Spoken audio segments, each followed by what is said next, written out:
Welcome to my Bedtime History channel.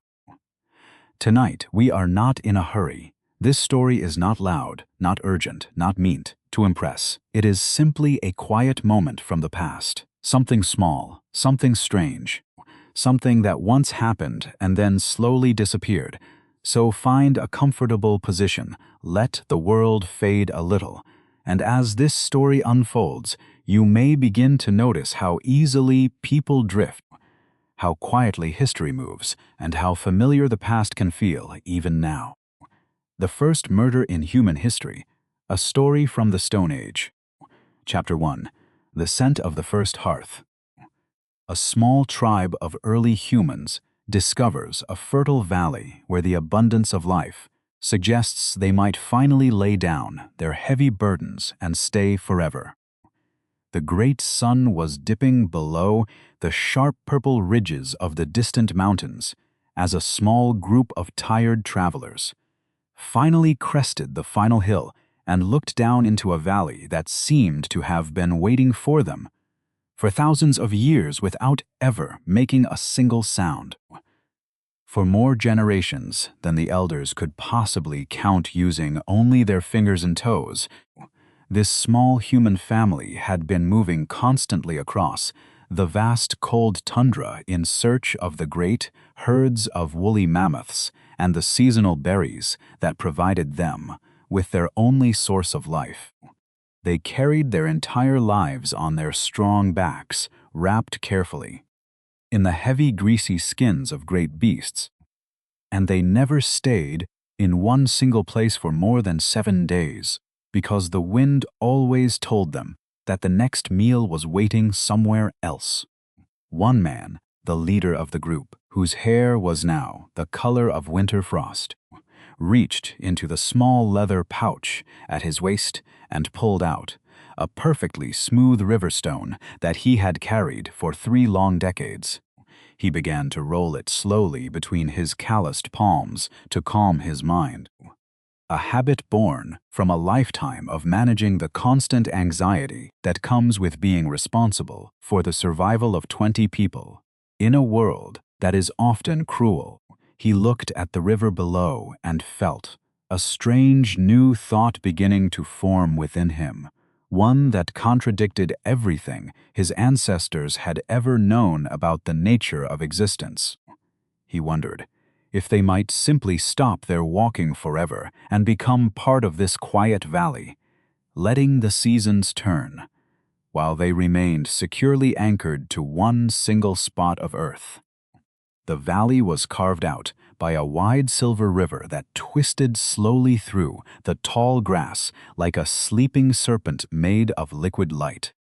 There were groves of ancient trees weighted down with nutritious fruits and large flocks of birds that did not seem at all afraid of the strange new creatures standing above them. The children sat down in the long dry grass, their small faces streaked with the dust of 100 miles of walking, waiting patiently for their elders to decide their fate. They did not ask for food or water, for they had learned from a very young age that complaining was a luxury that the wandering people simply could not afford to keep around.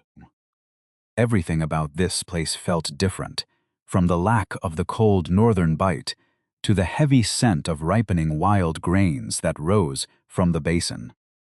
The women began to unpack the flint tools, checking the sharp edges of the scrapers and the heavy stone hammers, with the quiet efficiency of those who understand that maintenance is the true key to continued survival. They moved with a grace that belied their exhaustion, their eyes constantly scanning the shadows for the shape of a great cat or the glow of a wolf's eyes in the tall reeds. Safety was an illusion. They never fully trusted, yet even they seemed to exhale a little deeper as they noticed the natural fortifications of the steep cliffs surrounding them. They began to gather dried willow branches and peat from the riverbank, preparing to ignite the first fire of this new settlement. The smoke rose straight up into the darkening sky without being scattered by the wind. a sign of great peace and lasting stability. They ate a simple meal of dried fish and bitter roots, passing the small portions from hand to hand with a silent respect that replaced the need for words. There was no shouting or loud celebration, only the sound of the river rushing over the rocks and the distant call of an owl, watching them from the high stone cliffs. The elders sat in a circle, their shadows dancing against the walls of the nearby cave entry, discussing the quality of the flint they had found near the bank and the abundance of fresh water. They formally agreed that they would stay in this valley for 14 full days, a decision that felt like an eternity to a tribe that usually counted time in single sunsets. This radical shift in their seasonal routine was the first step toward a new type of human identity. Two brothers sat slightly apart from the rest of the group, looking out over the shimmering water with entirely different perspectives in their young minds. The elder brother was already mentally mapping the paths the deer would take to the water, calculating the best angles for an ambush near the tall boulders. The younger brother was fascinated by the way the grains clung to their stalks, wondering why some patches grew taller than others near the damp soil of the bank. They shared the same reddish hair and strong jawline of their father, yet their hearts were already beginning to beat to the rhythms of two different worlds. They did not know that their divergent interests would one day become the catalyst for a tragedy that would be remembered long after the valley itself was buried under thousands of years of dust. History is often made of these quiet decisions that we hardly even notice at the time, like choosing a specific patch of grass to lay down our heavy head or deciding to wait one more day before moving on. We think we are simply choosing a better place to sleep, but we are actually changing the path of every single person who will ever follow in our deep footsteps. The tribe slept together in a tight knot of human warmth, safe within the hidden cradle of the mountains, entirely unaware that their newfound stability would soon give birth to new and complicated desires. The Silver River continued to flow through the darkness, carrying the secrets of the valley toward the great distant ocean without any regard for the strange creatures who had claimed its banks. The first night of their new life had finally begun. As the moon rose over the high ridges, the valley was bathed in a silver light that made everything look both ancient and new at the exact same time. The old leader closed his eyes and clutched his smooth river stone one last time before falling into a dreamless sleep, feeling the weight of the earth beneath him as solid and unmoving as a promised future. He felt the tremendous presence of the land, a silent giant that offered them shelter in exchange for their eternal presence. It was a bargain they did not fully understand, yet they accepted it with the simple trust of those who have known too much hunger and too much cold. The soft hum of the earth was the only song that never truly ended in that beautiful and ancient place where time seemed to stop. The pale smoke of the hearth anchored them to the soil in a way that the shifting dust of the open plain never could. Chapter 2: Two Brothers Under One Moon. As the tribe settles into the quiet rhythms of the valley, a subtle competitive tension begins to emerge between two brothers seeking the limited approval of their fading father. The moon rose high above the valley walls, casting a silver veil over the river and the small cluster of sleeping human forms gathered near the mouth of the great stone cave.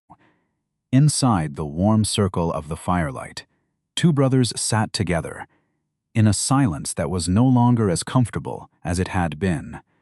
During their early childhood years of wandering across the open tundra, The night air was cool, smelling of damp earth and the faint scent of roasted meat that lingered from their evening meal. They both watched the orange flames dance and lick at the dry willow logs, each lost in a private world of thought that was beginning to drift further away from the other with every passing sunset. The valley provided everything they needed for survival. Yet, this newfound safety seemed to open up a strange space where small jealousies could finally take root and grow. The elder brother, named Adar, possessed the kind of natural, physical strength that the tribe had always respected and depended upon for its continued existence in a violent world.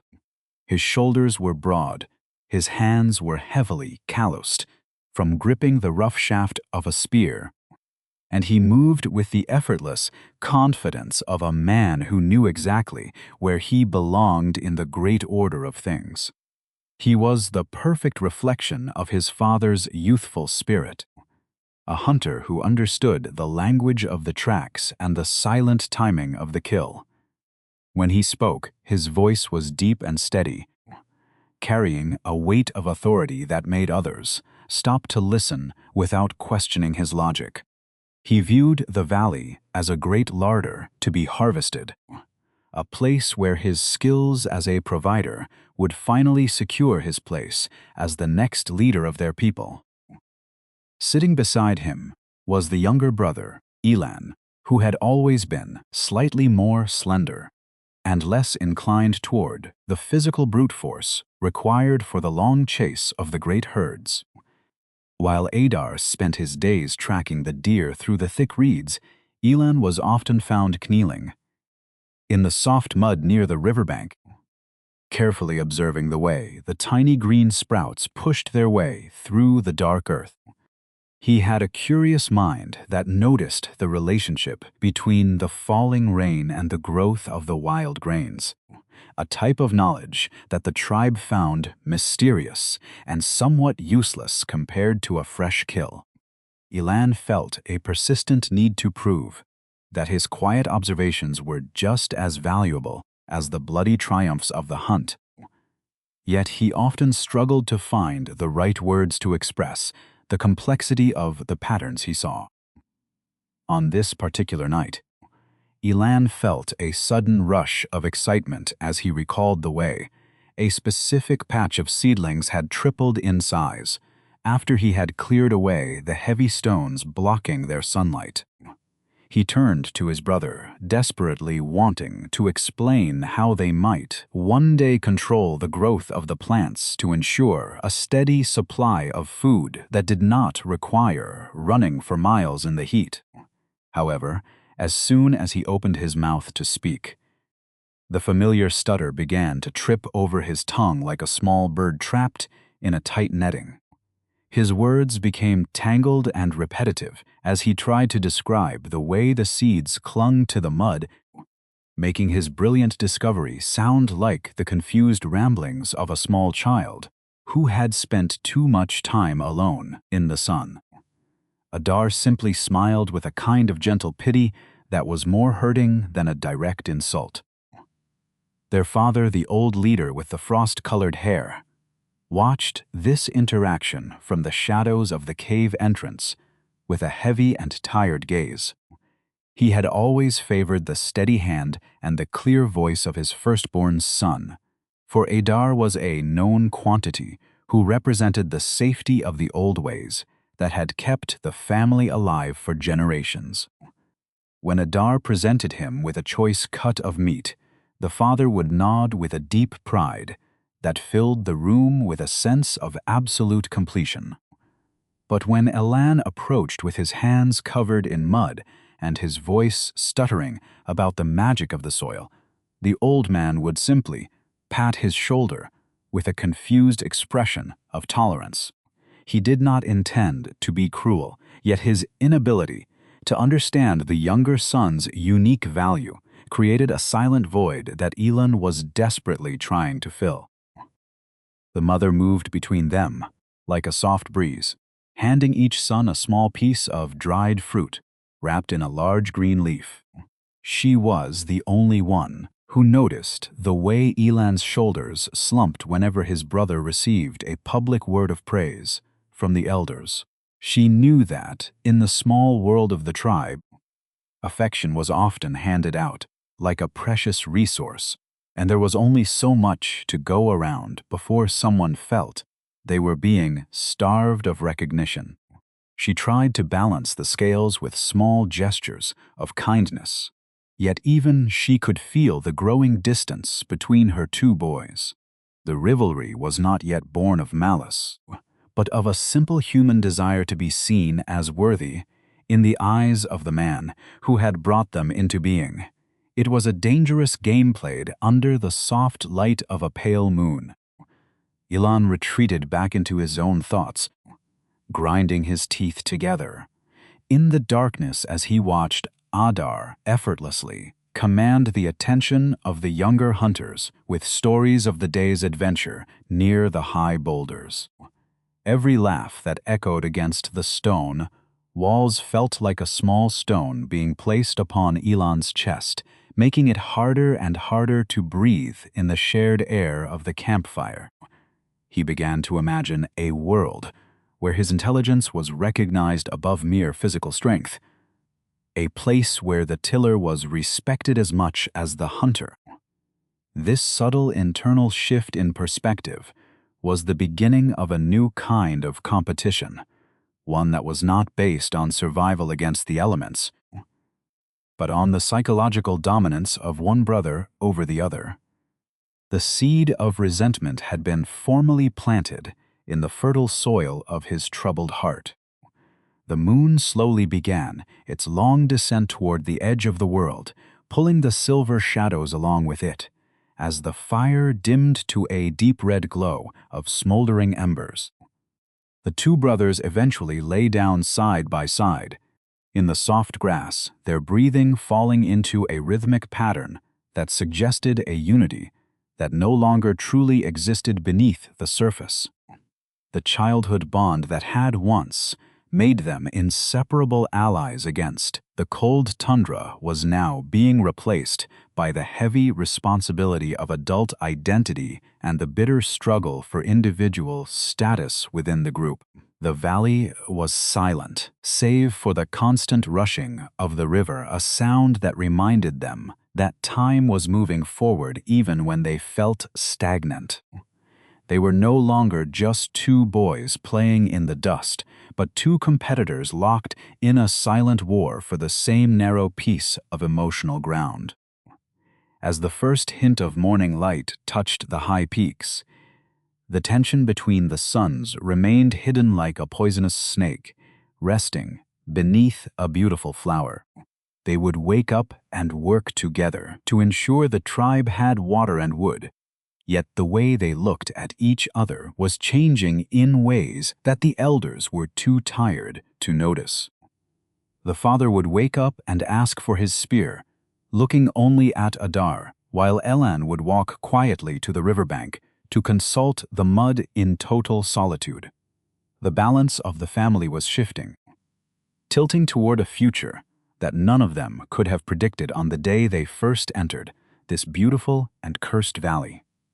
The world continued to turn, unaware that the most dangerous storms often begin with a single moment of feeling entirely unseen by those we love the most. We often believe that our competition with others is about resources or power, never realizing that we are simply hungry for the small warmth of a single sincere glance from someone who no longer remembers our true name. Chapter 3. The Hunter and the Tiller. The first light of the new sun crept over the jagged stone rim of the valley, painting the pale grasses in hues of burnt gold and long, stretching shadows that seemed to pull the heavy earth upward. Adar was the first to rise, his body moving with the practiced fluidity of a creature that knew it must either be the predator or the prey in the unforgiving light of the open day. He reached for his favorite spear, a magnificent length of seasoned ash that had been straightened over many long nights beside the dying embers of the tribal fire.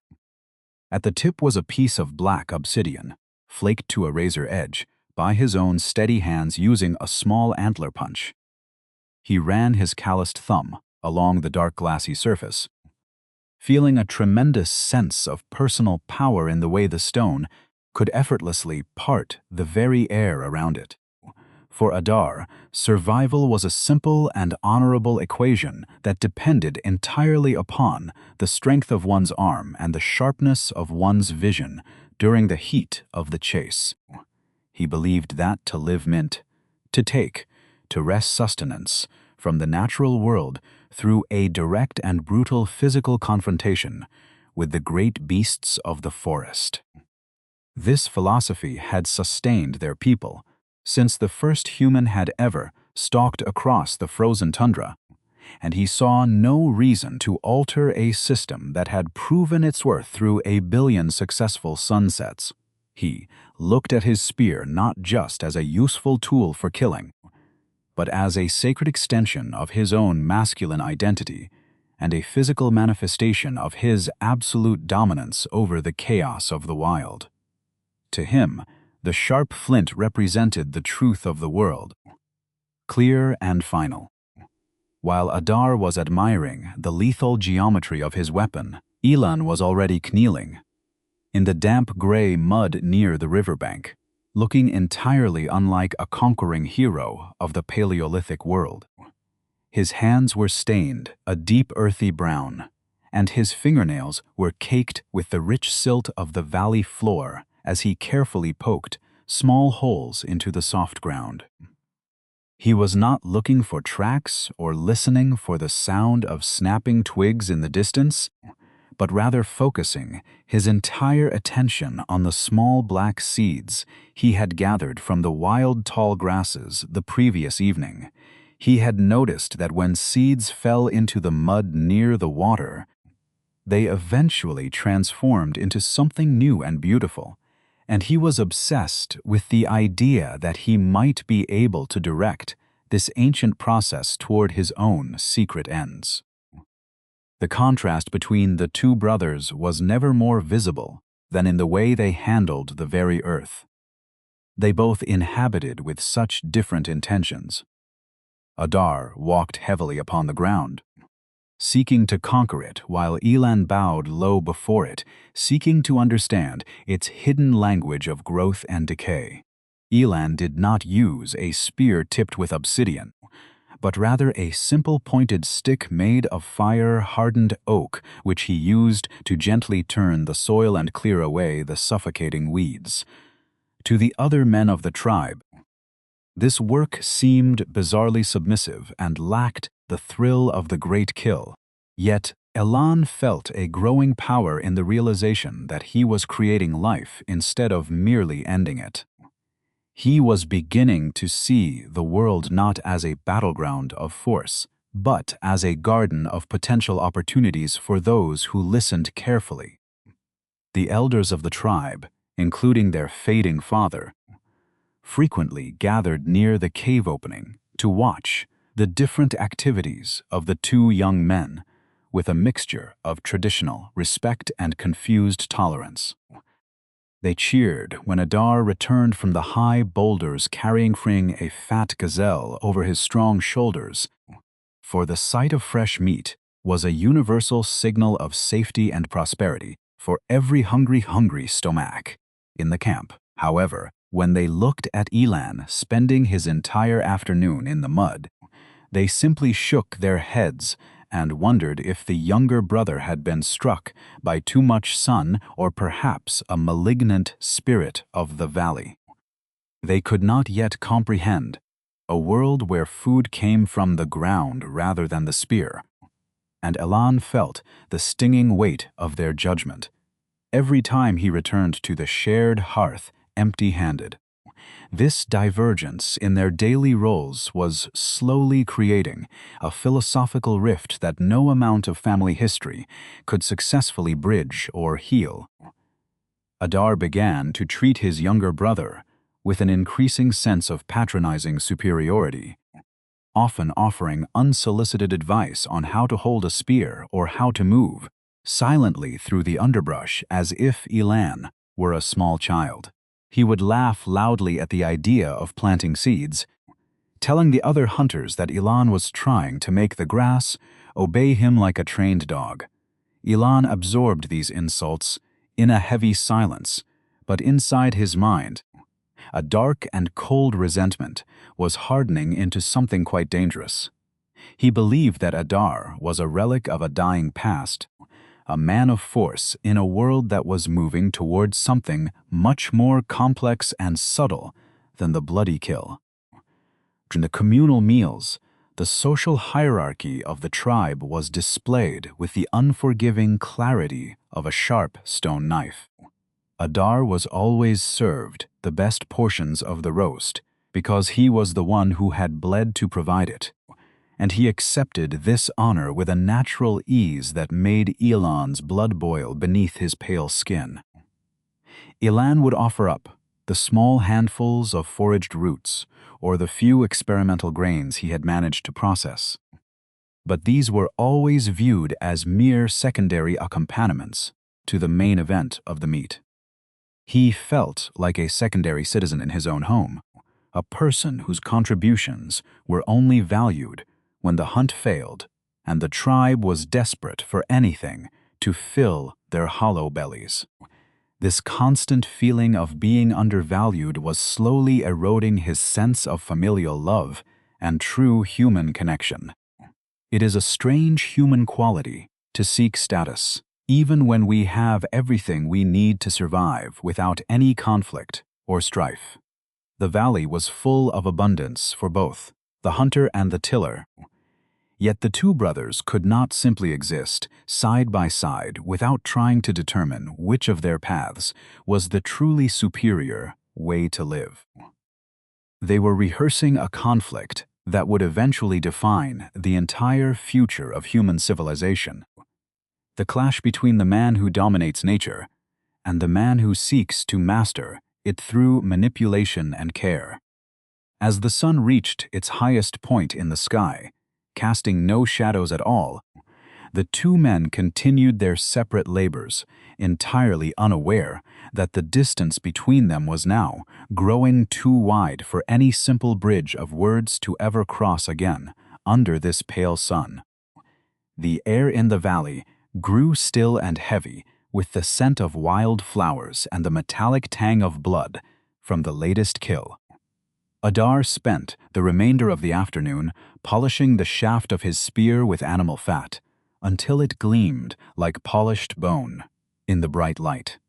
Elan remained by the river, his back aching from the constant bending, but his mind humming with the possibility of a harvest that did not depend on the fickle luck of the chase. They were both proud men, yet their pride was built on two completely incompatible foundations that could not both be the center of the tribal world. The foundation of force and the foundation of thought were about to collide in a way that would leave only one brother standing beneath the ancient and uncaring trees of the Stone Age Valley near the water. As the evening shadows finally began to lengthen once more, pulling the cold purple darkness back over the fertile basin, the two brothers returned to the shared hearth with their burden of different truths.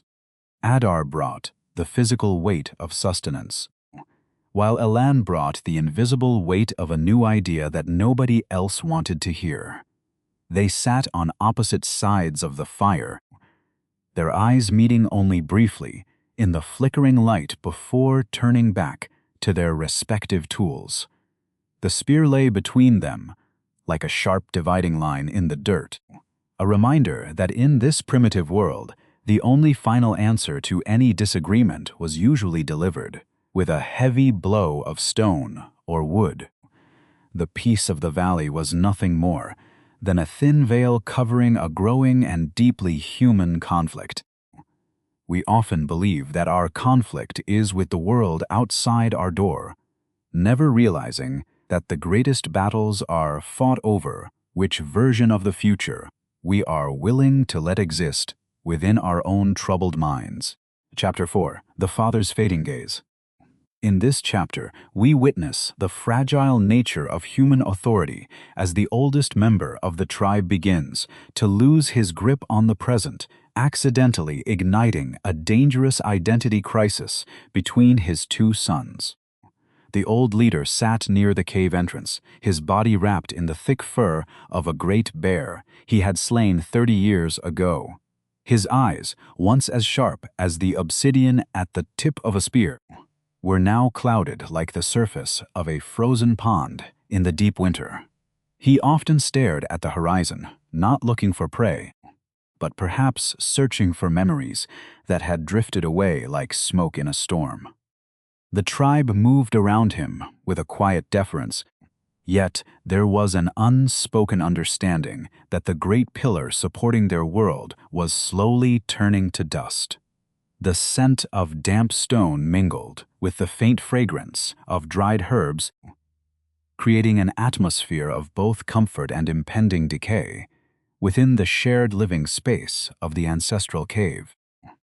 It was during the quiet hour before the evening meal that the human detail of his fading mind became most apparent to the two brothers standing nearby. The father reached out, a trembling hand toward Adar, the strong hunter who had just returned from the high ridge with a bundle of firewood. Instead of praising his firstborn son's strength, the old man looked him directly in the eyes and called him Elan, asking if the seeds near the river had finally started to drink the morning rain. The room fell into a sudden and heavy silence as the mistake hung in the air like a cold draft. A few moments later, he turned to Elan and called him Adar, commanding him to go out and track the great deer that no longer existed in the nearby woods. Adar felt a sharp sting of insult rising within his chest because his entire identity was built upon being the recognized pillar of strength for the aging patriarch. To be mistaken for his slender and mud-stained brother was a deep blow to his pride that no amount of hunter's glory could easily erase. He stood perfectly still, his fingers tightening around the smooth handle of his spear, feeling as though the very foundation of the natural world was beginning to shake beneath his feet. If the father no longer knew who held the spear, did the spear still carry the same authority over the rest of the tribe? He looked at the fading old man and realized for the very first time that the protective shield of ancestral wisdom was no longer keeping the chaos of the world at a safe distance. For Elan, the confusion was equally disturbing, yet carried a different kind of hidden weight that he could not easily shake off during the dark night hours. He had spent his entire life desperate to be recognized by his father, yet being called Adar felt like a cruel joke rather than a moment of true acceptance. He did not want to be the hunter. He wanted the father to see the value in the tiller and the quiet observer of the living soil. When the old man spoke the wrong name, it confirmed Elan's deepest fear that his true self was entirely invisible to the people who mattered most in his life. The realization that the father's mind was breaking apart meant that the rules of their existence were now up for total and unpredictable renegotiation by the living. Have you ever noticed how much we depend on the strength of those who came before us to define exactly who we are in the present moment? When the old leader begins to drift away into the fog of his own mind, the social barrier that keeps private rivalries from becoming public catastrophes slowly starts to crumble away into the dust. The tribe began to look at the two brothers with new and suspicious eyes, wondering which one of them would truly inherit the smooth river stone of authority when the final light left the father's eyes. There was no longer a clear hand at the helm, only the echoes of old orders and the shifting shadows of two men who each believed they were the only proper path forward into the uncertain future of the deep valley. The mother continued to stir the communal pot, her face a mask of calm resolve that hid a tremendous amount of internal grief and strategic worry for her sons.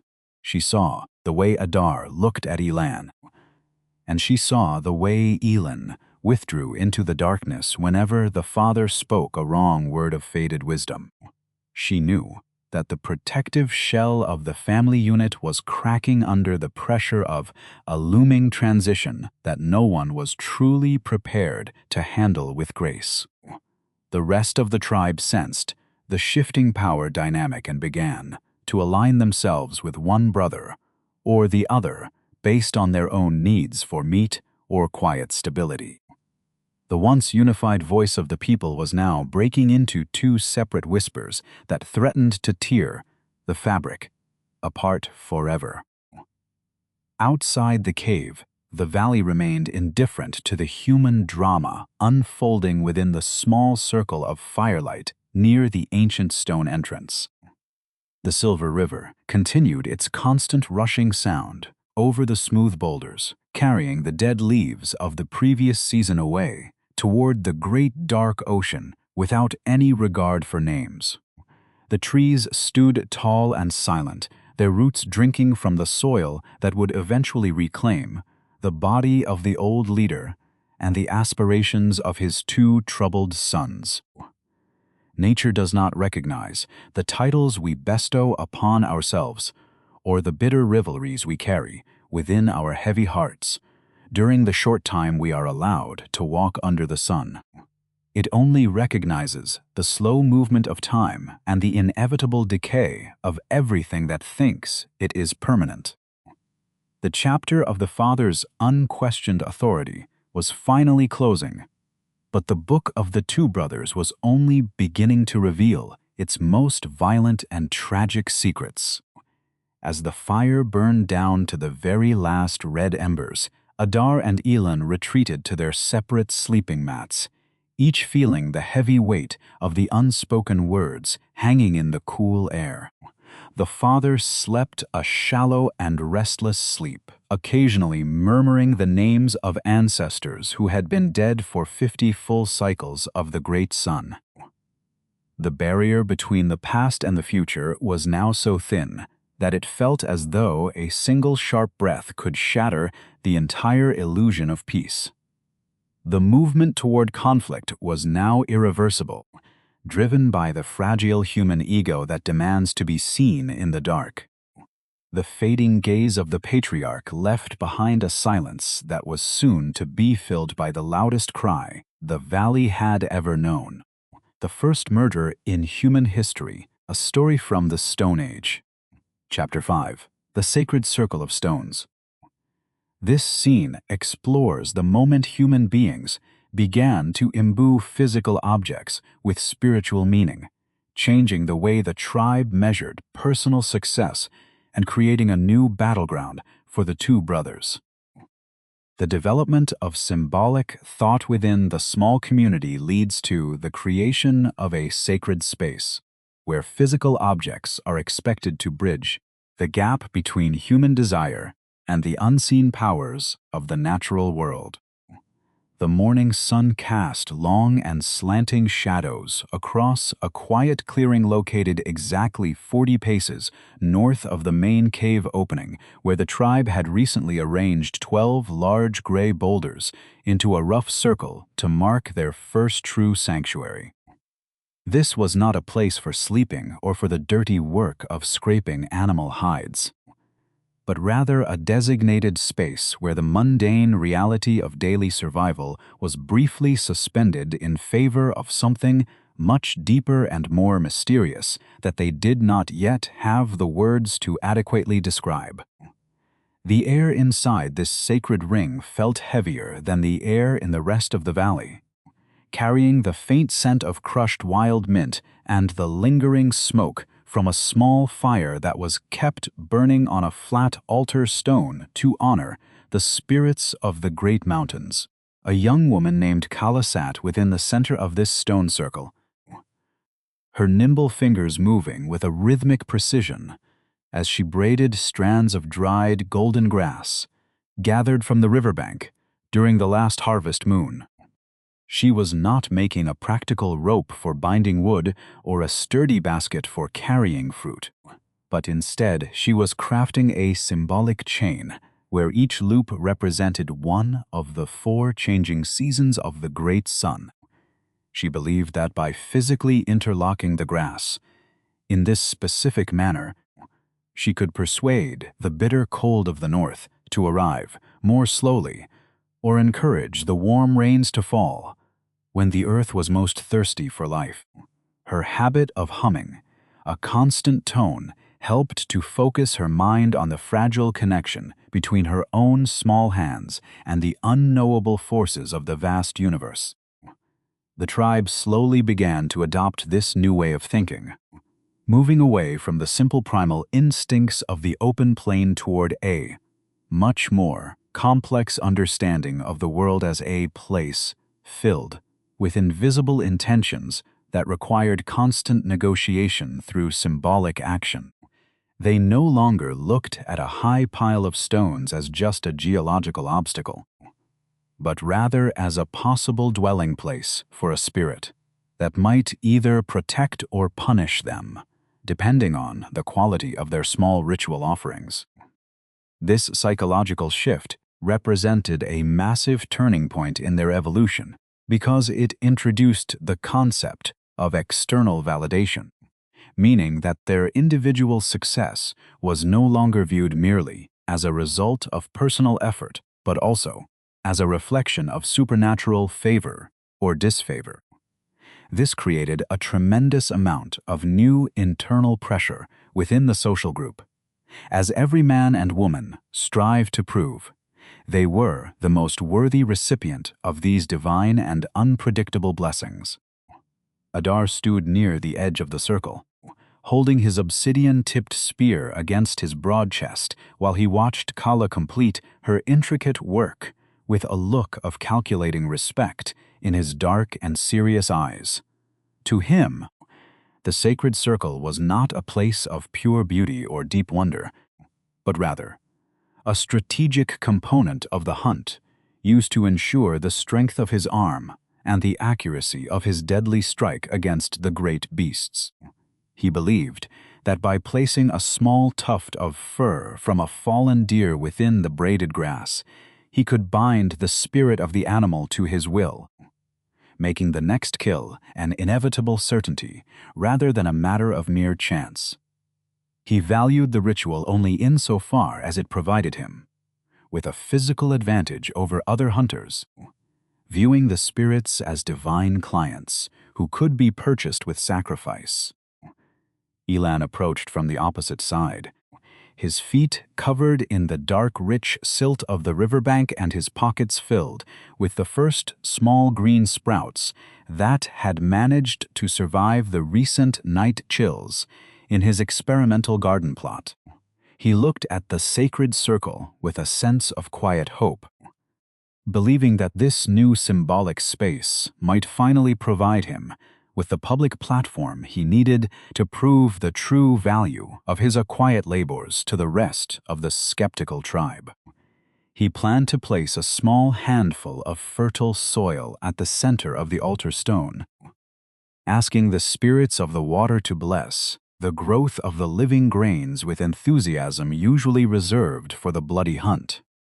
To him, the ritual was a way to elevate the status of the tiller, seeking a cosmic endorsement of his new philosophy over the brutal traditions of his ancient warrior brother. The two brothers met in the center of the ring, their presence creating a sharp and palpable tension that seemed to disturb the very stillness of the sacred air within the circle of gray boulders. Adar looked at Elan's offering of dirt with a thin and dismissive smile, noting that the spirits of their ancestors had been nourished by the strength of the blood long before the first seed had ever been planted in the mud. He believed that the only worthy gift was one that represented a physical victory over death, and he felt that Elan's quiet approach was a weak and cowardly attempt to avoid the true harshness of reality. Elan returned the gaze with a cold and silent determination, believing that his brother's reliance on violence was a primitive limitation that would eventually be overcome by those who understood the deeper cycles of life. Their individual desires for favor were becoming increasingly entangled with their personal hatred for one another. This new development of seeking validation through ritual objects effectively externalized the growing internal struggle between the two siblings, turning the sacred circle into a battlefield of symbolic significance where only one son could be the favored recipient of unseen power. The rest of the tribe watched this silent duel of wills with a sense of deep unease, sensing that the peace of the sanctuary was being corrupted by the human ambition it was designed to help them overcome. They realized that by creating a space where spirits were expected to choose a side, they had accidentally introduced a new form of division within the community that could not be resolved through the simple sharing of a common meal beside the fire. The sacred stones meant to unite the people under one sky were instead becoming fixed markers of an impending psychological split between the hunter and the tiller. As the sun finally reached the center of the high blue sky, Kala lifted her finished grass chain high above her head, allowing the golden loops to shimmer in the bright light before placing them gently upon the flat surface of the altar stone. The entire tribe gathered around the circle in total silence, holding their breath as they waited for some sign or omen that would tell them which path forward into the future was the correct one for their survival.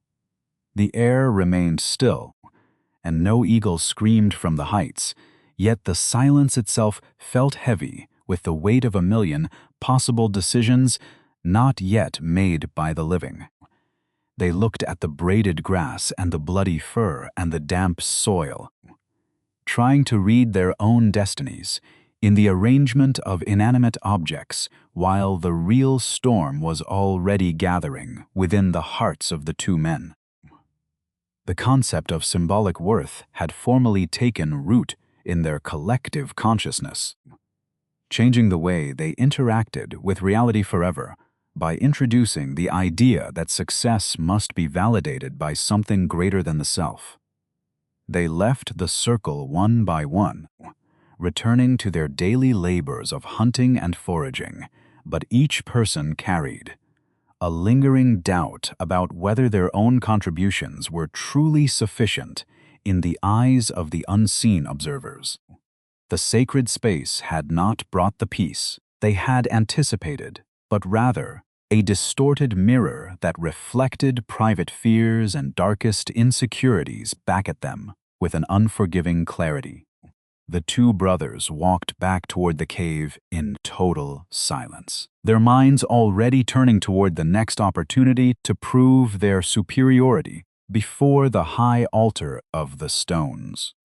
The first seeds of human obsession with symbolic power had been sown in the shadow of the mountains. We look toward the sky hoping for an answer, forgetting that the stones only speak when we give them a voice to fill the silence. Chapter 6. The Gift of the Hunt. A rare and successful harvest of meat during a particularly harsh dry spell brings a temporary surge of plenty to the tribe, placing the hunter Adar at the very center of their collective world once again. The great heat had settled over the valley like a heavy dust-covered blanket, turning the lush green grasses into brittle golden straw that cracked under the weight of a single bird. For 7 full days, the Silver River had receded from its banks, leaving behind ribbons of cracked gray mud that smelled of dying reeds and abandoned secrets. The tribe had begun to feel the sharp gnaw of hunger in their bellies, a familiar but unwelcome guest that always arrived when the water vanished and the berries shriveled into bitter black beads. In this time of desperation, the delicate dreams of the tiller seemed to evaporate under the unforgiving gaze of the sun, leaving the people to look once more toward the old ways of blood and bone for their continued survival in this hard world. Adar rose before the first hint of pink light touched the high stone ridges, his body coated in a thin layer of cooling, gray ash to mask his human scent from the keen nose of his prey. He carried only his trusted spear and a small pouch of dried marrow, moving through the scorched underbrush with the ghostly silence of a shadow creeping across a sunlit floor. After hours of patient tracking through the ghostly remains of the high woods, he finally spotted a lone red deer buck searching for a hidden spring near the deep limestone crevices. With a single explosive movement of his powerful shoulders, Adar launched his obsidian-tipped spear through the still air, striking the great beast with such perfect precision that the animal collapsed into the dust before it could even breathe a final cry. The return to the camp was a procession of pure physical triumph that reawakened the primal joy of the tribe as they smelled the metallic tang of fresh meat drifting upon the warm afternoon breeze. Adar carried the massive carcass across his broad back, the dark blood staining his skin like a ritual marking of success that everyone could understand without the need for a single word. The children ran toward him with excited shouts, their small hands reaching out to touch the thick fur of the deer as if to confirm that the ghost of hunger had finally been chased away from their hearth. Even the elders, who usually remained wrapped in their heavy furs of ancient tradition, stood up to welcome the hunter with bright eyes and nodding heads of sincere approval. As Adar dropped the heavy weight of the deer before the central fire, he did not immediately sit down to rest his aching muscles, but stood perfectly still, while waiting for a very specific human recognition. He observed his people with a quiet intensity, his mind focusing on the way each person approached the prize he had provided through his own violent labor and superior skill. He secretly expected a specific kind of grateful bow from his family members, a subtle inclination of the head that acknowledged him not just as a brother or a son, but as the master of their fate. This private desire for deference was a new flaw growing within his spirit, a growing hunger for social dominance that was becoming just as demanding as the physical hunger he had just successfully satisfied. Elan stood in the deep shadows of the cave entrance, his hands empty and his face weary from a day spent watching his experimental garden wither and die under the relentless pressure of the great dry heat. He watched the public adulation poured upon his older brother with a heavy sense of inadequacy that felt like a physical bruise stretching across his entire chest. The tiller had no bloody trophies to display, only the quiet memory of green sprouts that had turned to brown dust, despite his most desperate efforts to carry water in small, leaky gourd shells. The irony of his situation was not lost on him, for in the time of drought, the man who talked to the soil looked like a fool, while the man who carried the spear looked like a living god. The feast that followed was a masterpiece of savage communal joy, filled with the sound of cracking bone and the scent of fat dripping into the hungry orange flames of the great hearth. Adar sat at the place of honor beside his fading father, personally carving the best portions of the roast with a sharp flint knife and handing them out with the careful deliberation of a king bestowing favors. Every piece of meat given was a silent transaction of power, strengthening the hunter's hold over the collective loyalty of the group, while diminishing the influence of any other possible path. The tribe consumed the gift with a ravenous intensity, their worries about the future momentarily forgotten in the rich, salty taste of the present moment provided by the firstborn son's bloody success. The internal group dynamics had shifted decisively toward the old ways of strength, casting a long and unforgiving shadow over the new ideas that Elan had tried so hard to introduce to the people. The hunters who followed Adar began to speak with a louder confidence, their laughter filling the cave with a robust energy that seemed to push the quiet philosophies of the tiller into the dark and forgotten corners. The younger men looked at Adar's blood-stained hands with envy, realizing that in the eyes of the tribe, excellence was measured only by the amount of sustenance one could physically carry home on one's back. The fragile balance between the two brothers had been shattered by the reality of the drought, leaving Elan feeling like a ghost haunted by his own failed dreams. The fading father experienced a rare moment of lucid clarity as he chewed on a soft piece of marrow, looking at Adar with eyes that seemed to finally recognize the true face of his successor. He reached out and placed a greasy hand upon Adar's strong forearm, offering a low grunt of satisfaction that was the highest form of praise he could still manage to deliver. This small gesture was the very validation that Adar had been waiting for all evening, and it settled into his heart with the weight of a heavy golden crown. He looked across the fire at Elan, his eyes carrying a silent message of final victory that required no stuttering words or symbolic ritual stones to communicate the truth of their current standing. The evening eventually settled into a deep and heavy silence as the tribe slept, with full stomachs, for the first time in many long days, protected by the strong presence of the hunter. The fire dimmed to a soft crimson glow, casting giant shadows against the stone walls that looked like ancient beasts watching over the sleeping humans in the dark. Adar slept with his hand resting firmly on the shaft of his spear, feeling the cool strength of the wood against his palm like a constant reassurance of his own worth. He had won the night, yet the very meat that fed them had only deepened the bitter divide between him and his brother, ensuring that the next conflict would be even more violent than the one before. We often celebrate the hands that feed us without ever realizing that the greatest feasts can sometimes leave our souls feeling more starved for peace than before the first bite was ever taken. Chapter 7. The Gift of the Soil. While the hunter basks in the glow of his success, the tiller confronts the brutal reality of a withered harvest and the sharp sting of public shame near the drying riverbank.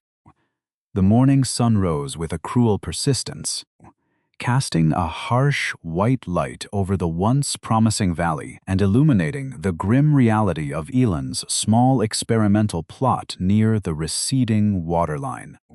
While the rest of the tribe slept in the heavy, satisfied slumber of those whose bellies were full of roasted deer, the younger brother was already kneeling in the parched gray dust. The air was dry and brittle, carrying none of the soft moisture that his fragile seeds needed to transform into the golden bounty he had promised to the skeptical elders. Every leaf was curled into a tight, brown fist, as if rebelliously closing itself off from the very life it was supposed to embrace. Elan felt the weight of this silence pressing down upon his shoulders, realizing that nature was not a partner to be negotiated with, but a power that could simply turn away.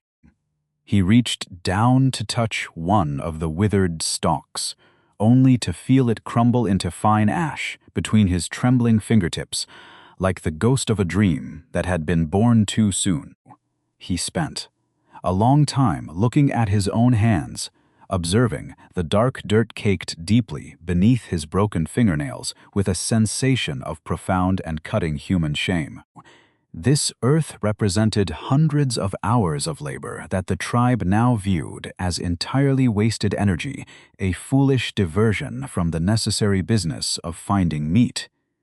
To the other men, these dirty hands were not the sign of a visionary, but the mark of a man who had labored for nothing while his brother had provided everything. The physical grit under his nails felt like a constant, grinding reminder that he had attempted to master a world that clearly did not recognize his authority. As the rest of the tribe eventually emerged from the cave to begin their daily tasks, they passed by the garden with a deliberate and painful kind of avoidance that was harder to endure than open mockery.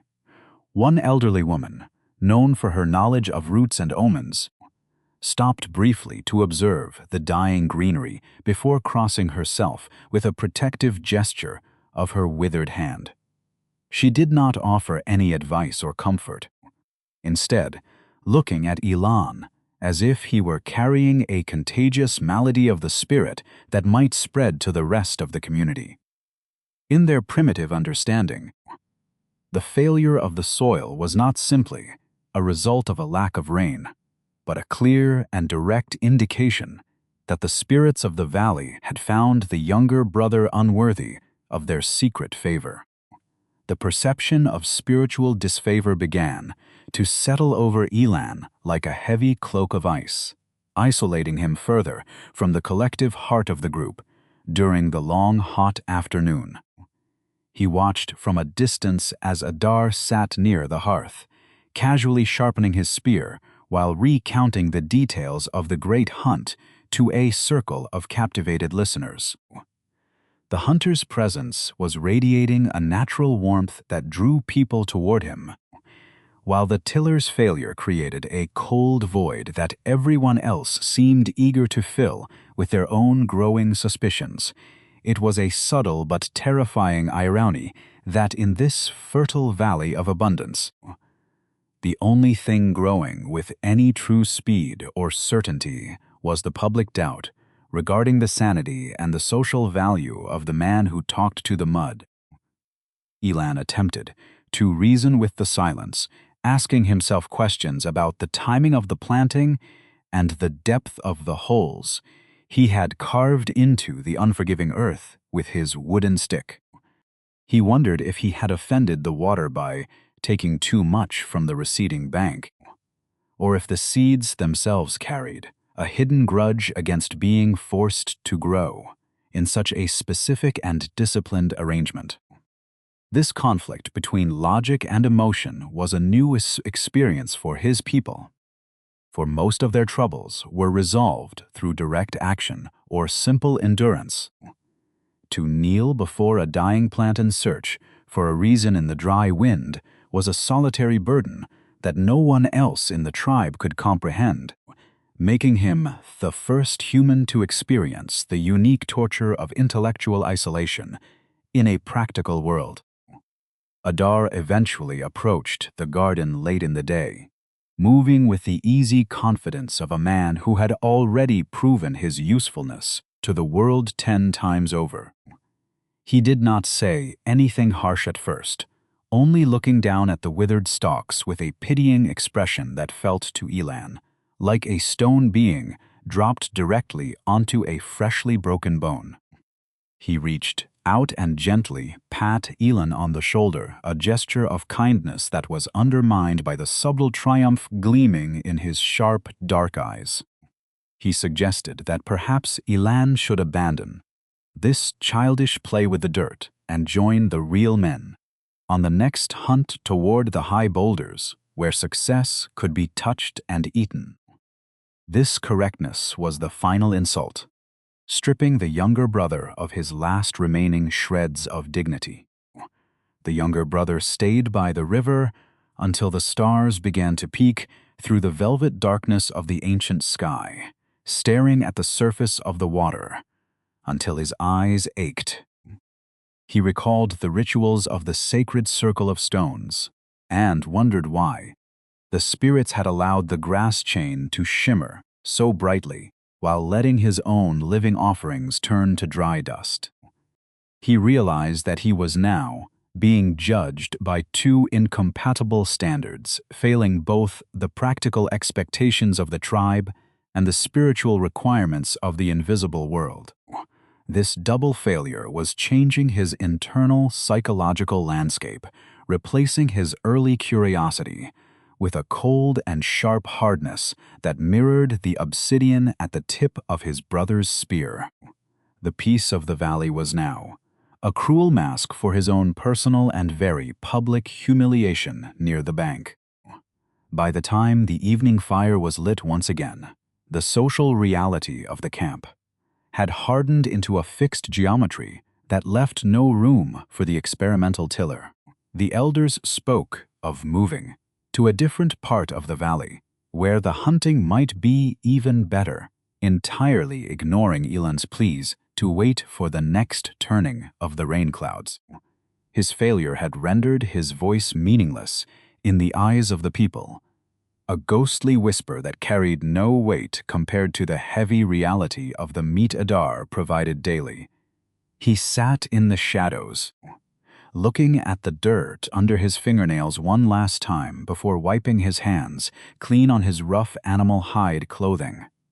The movement toward conflict was now fueled not just by envy, but by a desperate need to reclaim a sense of human agency. The night air grew chilly, carrying the scent of the distant high mountains and the faint smell of the dying vegetation near the silvery riverbank.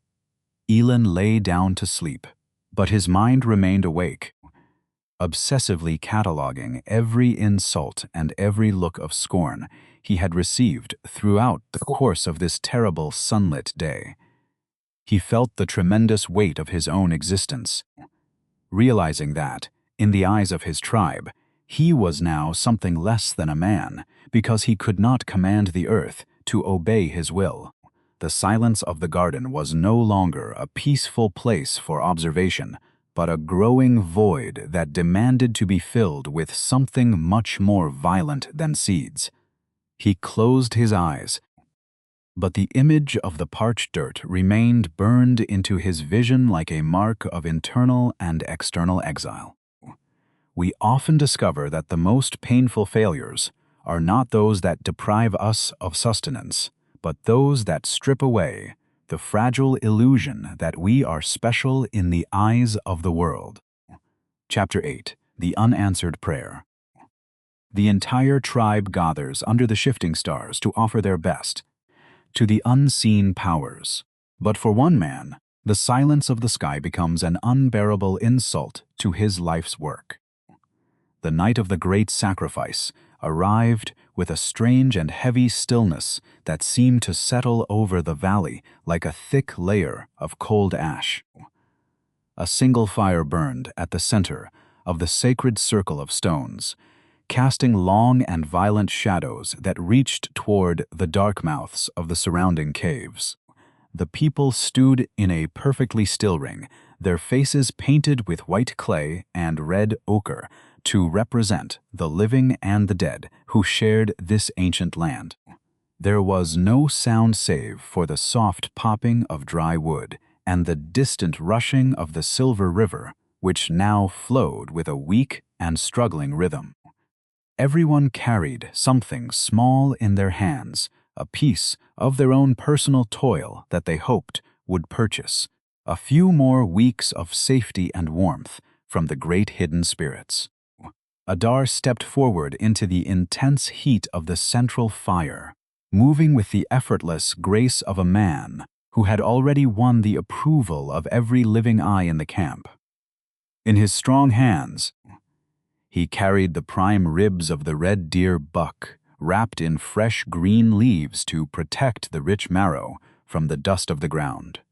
As he placed the meat upon the flat altar stone, the fat instantly began to sizzle and smoke, releasing a thick and savory scent that made the mouths of the starving elders water with a sudden and primitive hunger.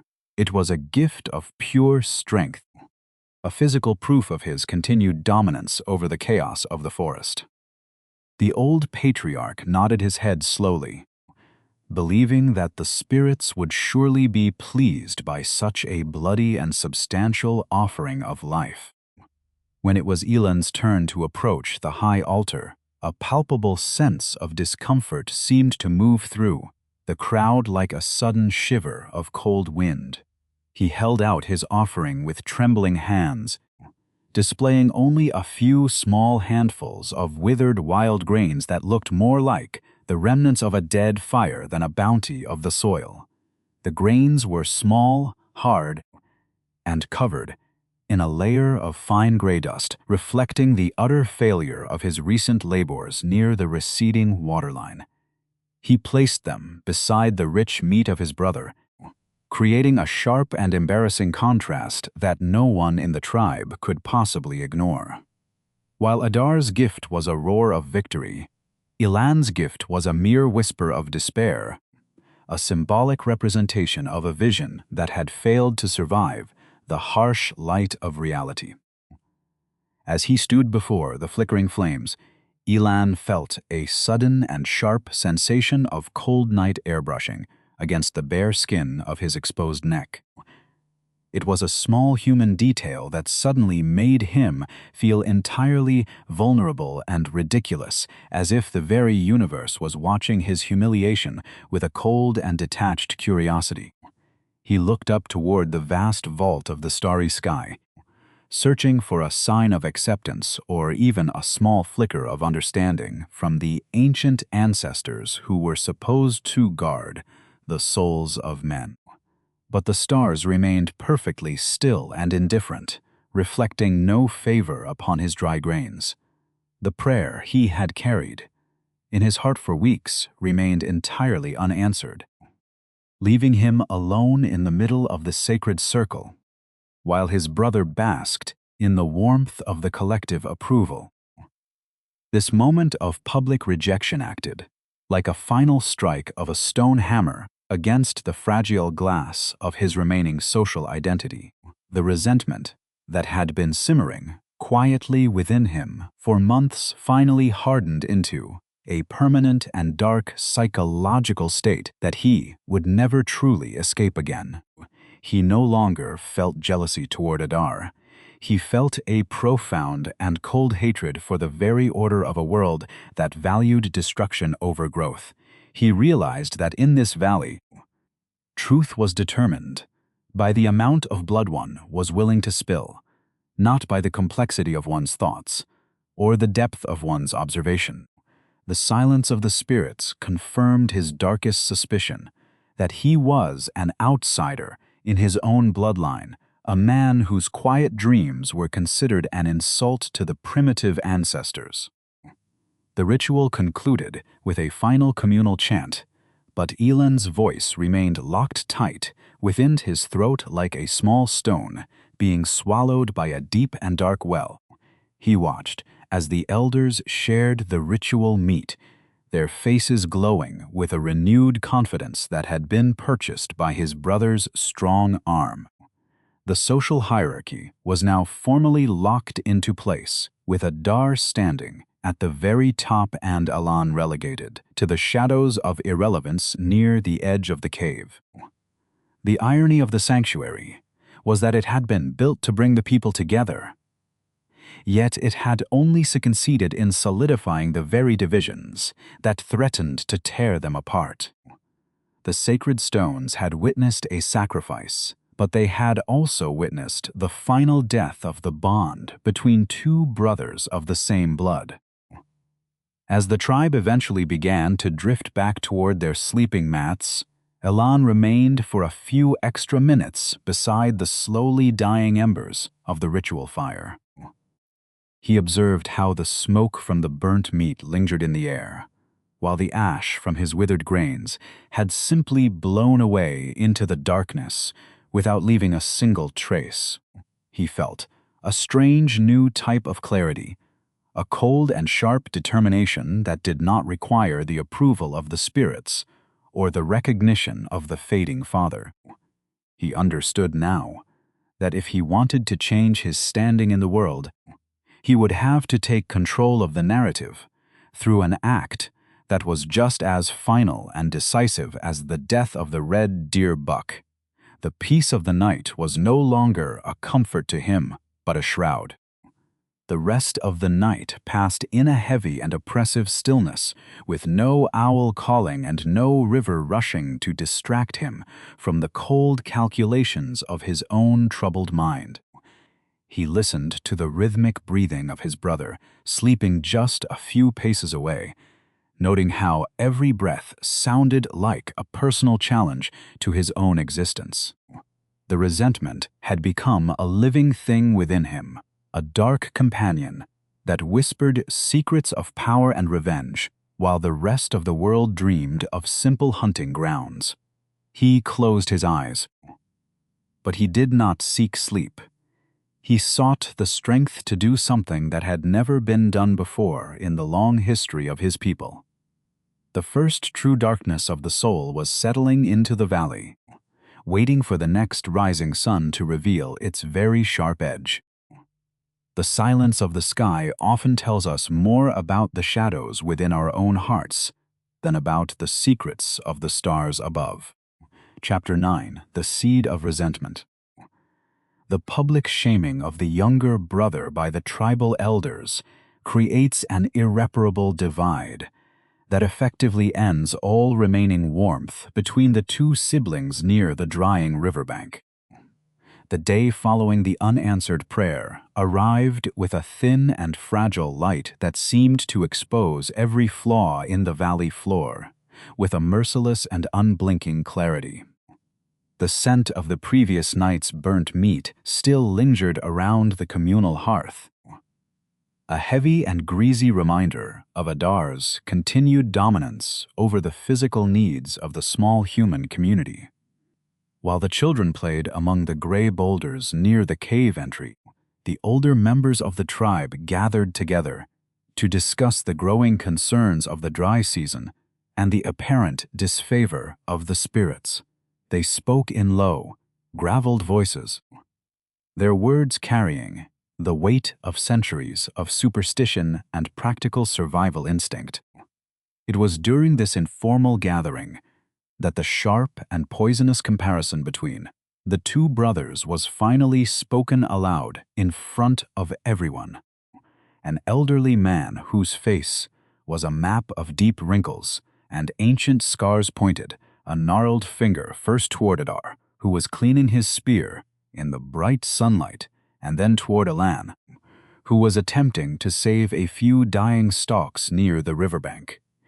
He remarked with a bitter grunt that one son was like the iron oak that withstands the storm, to provide shelter for the weak, while the other was merely a hollow reed that bends and breaks under the slightest pressure of a summer wind.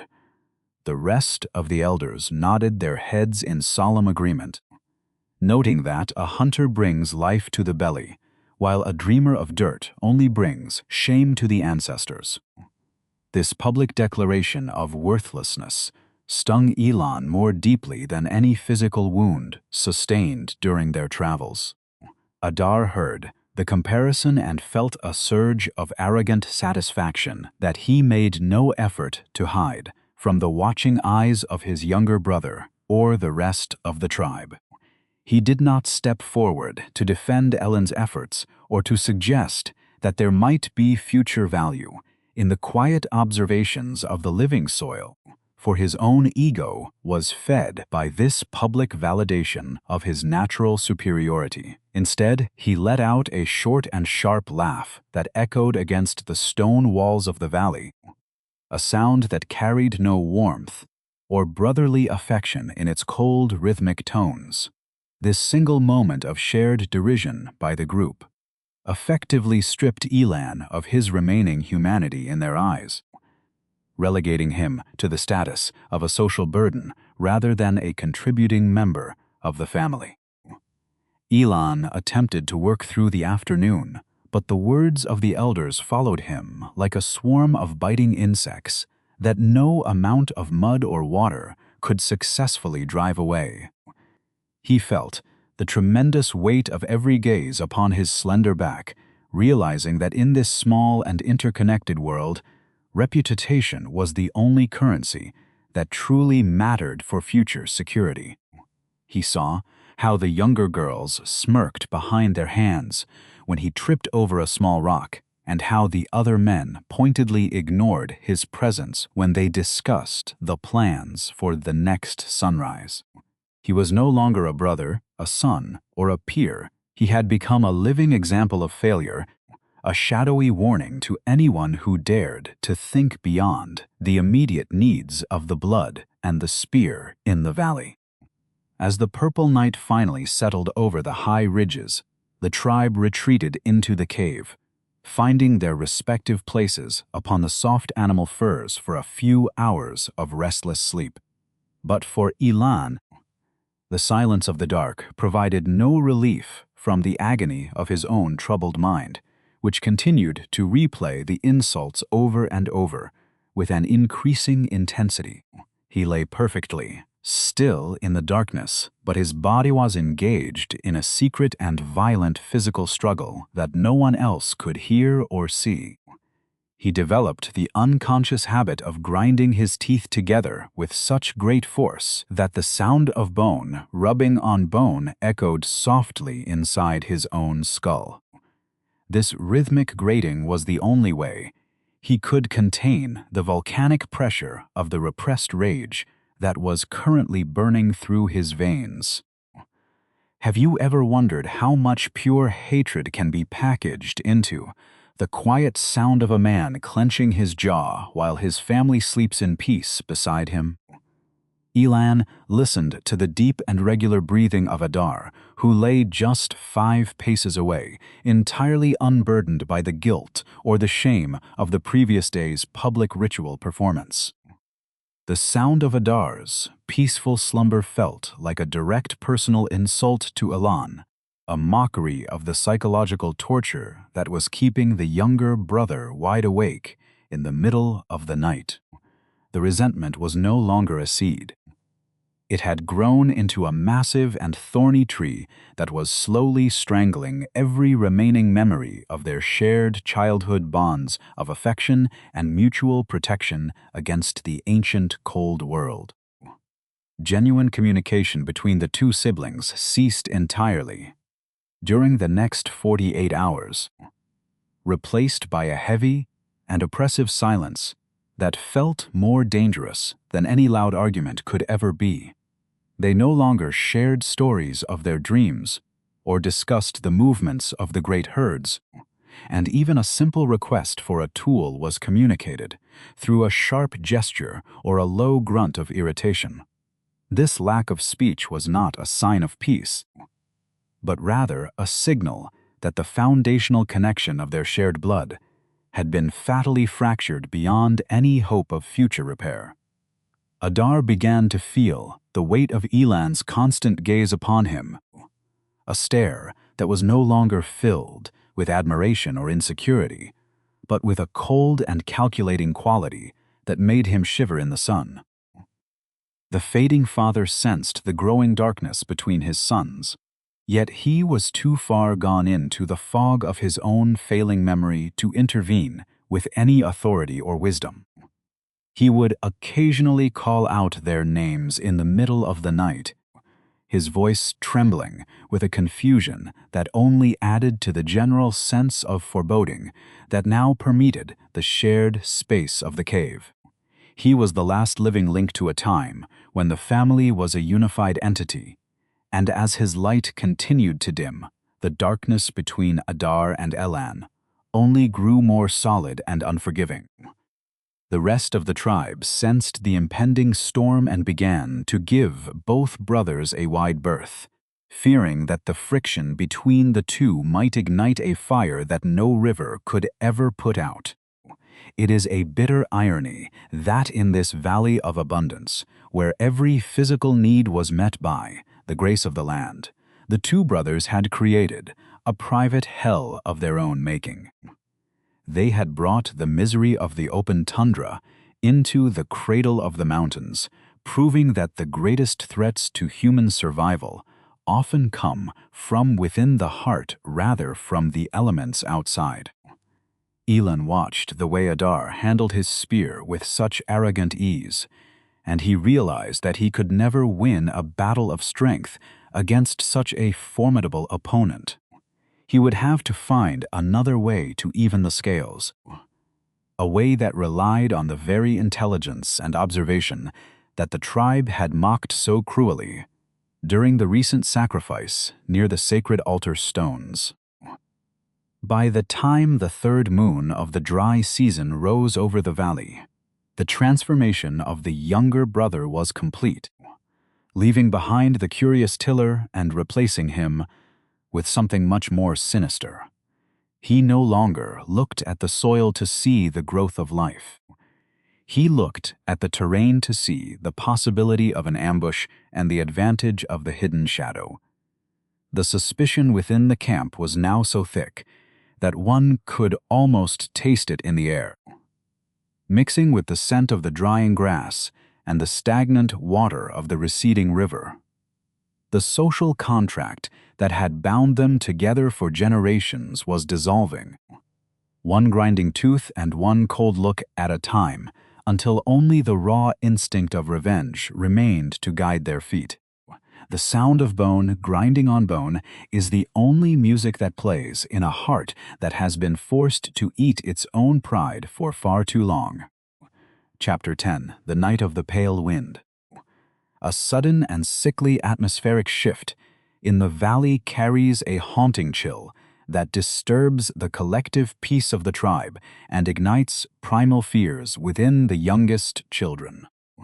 The sun had set with a violent crimson flare, leaving behind a sky that looked more like a healing bruise than a peaceful transition to the night hours. As the stars began to peek through the moving clouds, a strange and sickly wind started to whistle through the high stone cracks of the valley ridges.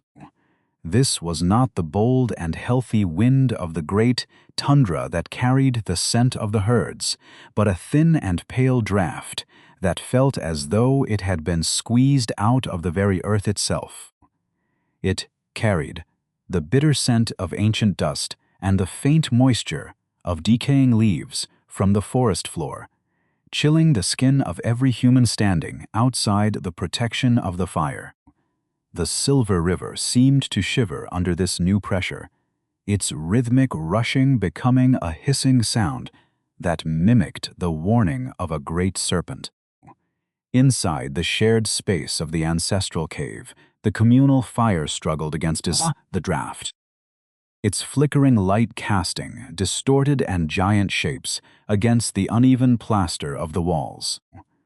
The tribe huddled together for warmth, but the familiar comfort of their physical proximity was being undermined by a sudden and unexplained sense of deep psychological unease. In the middle of this heavy silence, a small child named Tira woke up with a sharp and piercing cry, her tiny hands clutching at her mother's heavy furs. She had been chased through her dreams by tall shadows that moved without making a single sound through the dry and golden high grass of the valley basin. Her frightened eyes searched the darkness of the cave, unaware that her private nightmare was merely a reflection of the collective foreboding that settled like a cold shroud. The elders sat perfectly still, their tired ears strained to catch any sound that might explain this sudden shift in the atmospheric peace of their chosen home. They had seen many storms and many winters, yet this pale wind felt different, carrying a quality of personal malice that they had never encountered during their long years of wandering across the open plains. Was this a warning from the ancestors who were displeased with the division between the two brothers, or merely a random movement of the earth breathing in the night? They exchanged small and nervous glances, their usual wisdom failing to provide a comforting explanation for the chill that was now seeping into their very bones. The contrast between the recent oppressive heat and this sudden cold created a sensory confusion that made the reality of their survival feel fragile. Elan watched the movement of the pale wind from his place near the edge of the firelight, feeling a strange and secret affinity for this new and cold disturbance of the peace. To his troubled mind, the wind felt like an active accomplice, a force that was stripping away the false mask of order from the valley to reveal the dark and jagged truth beneath. He saw how the draft pushed the smoke toward his brother Adar, who was fidgeting with his spear, as if he expected an enemy to leap from the very shadows of the cave floor. Adar felt the threat of the unknown pressing against him, his physical strength offering absolutely no protection against a danger that had no shape and no name. The hunter was used to enemies he could see and strike, but he was entirely helpless against the heavy weight of an omen. As the night wore on, a thick and ghostly mist began to rise from the surface of the Silver River, crawling slowly across the floor of the valley toward the resting places of the tribe. It settled over the high grass and the ancient trees, erasing the familiar landmarks of their daily survival, until only a blank and white emptiness remained beneath the pale moon. This mist acted as a physical manifestation of the silence that had fallen over the small community, a heavy morning fog that muffled every sound and blinded every eye. The collective sense of foreboding hardened into a solid reality, making the people feel as though they were being watched by 1,000 invisible eyes from the high ridges. The peace of the valley had been replaced by a holding pattern of terror, a suspenseful breath held by the earth itself. Why does nature sometimes seem to mirror the violent storms that are brewing within the small and fragile hearts of men? Perhaps the earth itself was reacting to the final shattering of the bond between the two brothers, offering a pale wind to match the cold hatred that was now guiding Elan's every thought. The tribe remained trapped in this atmosphere of unrest, their primitive instincts telling them that something fundamental had changed in the very fabric of their shared existence. They did not know that the real danger was not hiding within the mist or whistling through the stone cracks, but was sitting right beside them, near the slowly dying embers of their own sacred hearth. The pale wind was merely the opening note of a tragic melody that would soon consume the entire valley in a flood of regret. By the time the first pale light of dawn began to filter through the thick layer of clouds, the mist had started to recede, leaving behind a world that felt cold, damp, and entirely unrecognizable. The atmosphere of the camp was tense and fragile, like a piece of flint that had been struck one too many times by a heavy hammer. The people moved with a cautious deliberation, speaking only in whispers, as if they feared that a loud voice might shatter the glassy stillness of the morning air. The collective foreboding had not vanished with the rising sun, but had instead settled into a permanent feeling of expectancy that followed every man and woman throughout their daily labors. The valley was waiting for the first strike, and every heart knew that the silence could not possibly last much longer under this sickly and pale sky. Adar stood at the mouth of the cave, looking out over the shrouded basin with a deep and persistent frown that creased his strong forehead. He felt a tremendous need to take action, to find the source of this unrest and kill it with his spear, yet there was nothing to fight except the ghostly remnants of the mist. He looked at his brother Elan, who was sitting quietly near the water, and for a split second he felt a sudden flash of pure fear that he could not explain to himself. He saw a man who no longer looked like his sibling, but like a stranger who had been carved from the very stone of the high ridges. The pale wind had finally blown away the last shreds of their shared childhood, leaving behind only the raw and sharp reality of two men. The atmosphere of the valley was now a perfect mirror for the cold and silent storm that had finally reached the center of the younger brother's weary heart. Chapter 11. The Invitation to the Ridge. The elder brother Adar attempts to mend the fractured bond between him and his sibling by proposing a private journey to the high ridge, unaware that the path he is paving leads toward a tragic turning point in human history. The first pale light of the new morning filtered through the heavy curtains of mist that still clung to the floor of the valley, creating a ghostly atmosphere where every known landmark seemed to shift and blur into the gray unknown. Adar stood near the dying embers of the night fire, feeling the uncomfortable weight of the silence that had settled between him and his younger brother, like a wall of solid cold stone. He was a man who thrived on action and direct resolution, and the lingering atmosphere of suspicion from the previous evening's pale wind was becoming an unbearable burden to his simple and direct spirit. He decided that the only way to restore the proper order of their small world was to force a moment of reconciliation away from the judging eyes of the rest of the tribe. He approached Elan, who was sitting by the edge of the Silver River, staring into the murky depths as if he could read the very future in the swirling patterns of the cold current. Adar reached out and placed a heavy, calloused hand upon the slender shoulder of his younger sibling, a gesture that was intended to be one of familiar protection and peace. To any distant observer, it looked like a touching moment of brotherly affection between two men who had shared the same bed of animal furs since their first breath in this world. However, beneath the surface of that large hand, the tension was so high that it felt like a stretched bowstring, ready to snap at the slightest movement. Adar forced a wide and cheerful smile across his strong face, though his eyes remained as sharp and calculating as the dark obsidian tip of his hunting spear. Adar spoke in a low and friendly grunt, suggesting that they should leave the others behind for a few short hours to scout the high ridge for the first signs of the great migrating herds.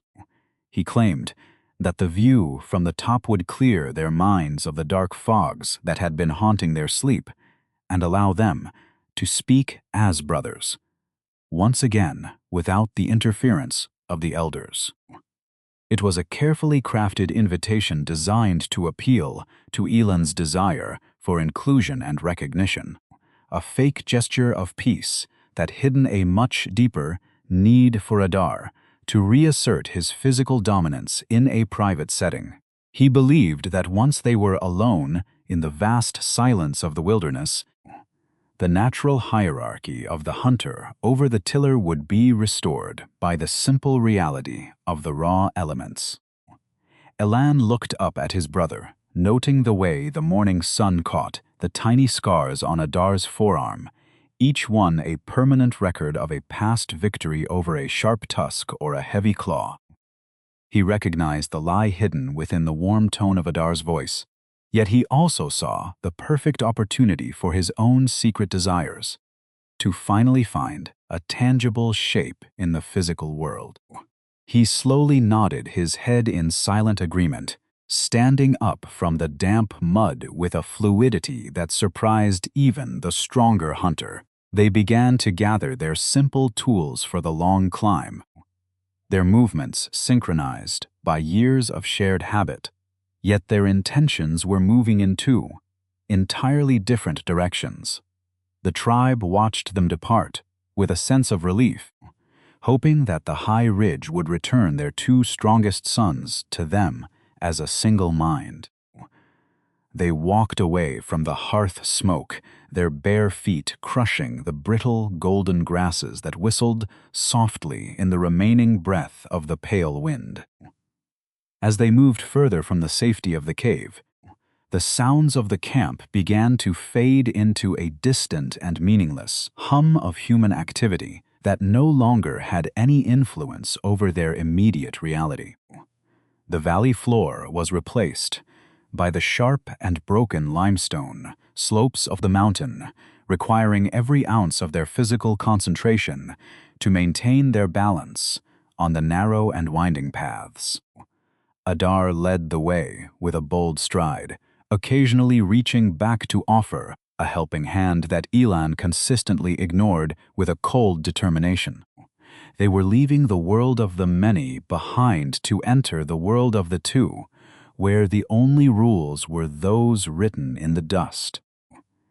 The air grew thinner and colder as they climbed higher above the Silver River, carrying the metallic scent of the ancient rocks and the faint fragrance of distant pine forests. Small blue lizards scurried away into the deep crevices at their approach, their tiny movements being the only sign of life in this increasingly desolate and vertical landscape. Every step upward was a step away from the social contract that had bound them together since the first human learned to share a piece of fire. The high ridge loomed above them like a great stone altar, stripped of all softness and illusion by the unforgiving gaze of the white sun. Adar felt a sudden rush of exhilaration, believing that he was successfully leading his brother back to the correct path of submission through the simple physical challenge of the steep and dangerous ascent. By the time they reached the summit of the ridge, the entire valley was laid out below them like a miniature map carved from green jade and silver silk. From this great height, the massive cave opening looked no larger than a small dark hole in the earth, and the sacred circle of stones was reduced to a tiny ring of gray dust. The perspective offered by the mountains made all their previous disagreements feel small, yet the weight of the resentment within Elan's heart remained as heavy as the very stones beneath his feet.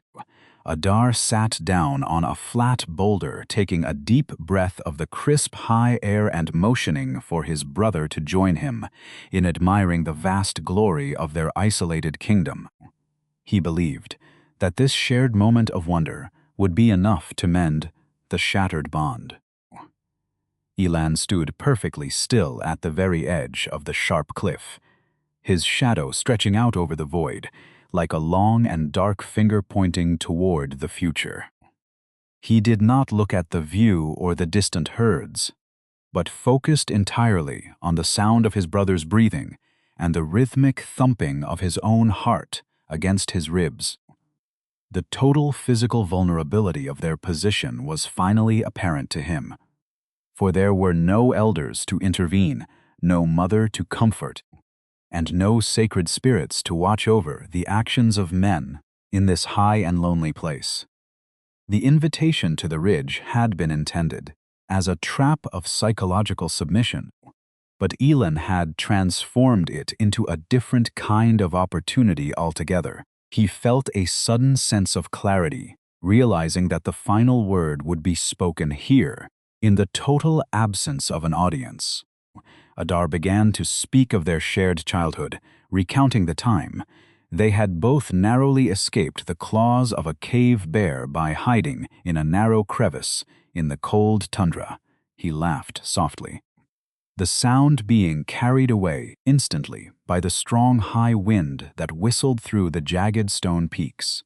He reached out to pat Elan's leg in a final gesture of artificial intimacy, entirely unaware that the man standing beside him was no longer the stuttering younger brother who cried over withered seeds in the mud. Elan observed the movement of his brother's hand with a detached curiosity, Feeling absolutely nothing but a cold and calculating need to end the performance forever. The atmosphere was now thick with the unspoken truth of their situation, a heavy silence that was about to be broken by the most violent sound the valley had ever known. The sun continued its slow and indifferent journey across the vault of the high blue sky, casting no judgment upon the two men standing on the roof of the world. Below them, the life of the tribe continued in its ancient rhythms of survival, entirely unaware that the very fabric of their shared existence was being stretched to the breaking point in this remote location. Adar felt the peace of the ridge settling into his muscles, believing that he had successfully subdued the storm within his brother through the mere force of his presence and the weight of his hand. He looked down at the valley floor one last time, seeing it not as a home, but as a kingdom he had secured through peace. He did not hear the soft sound of a heavy stone being lifted from the dusty ground behind his exposed back.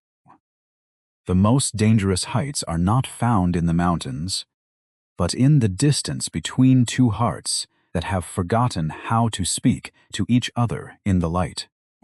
Chapter 12. The Invention of the Strike. The golden light of the late afternoon. Sun stretched out across the jagged surface of the high ridge, creating long and distorted shadows that seemed to pull the very stones toward the edge of the deep void.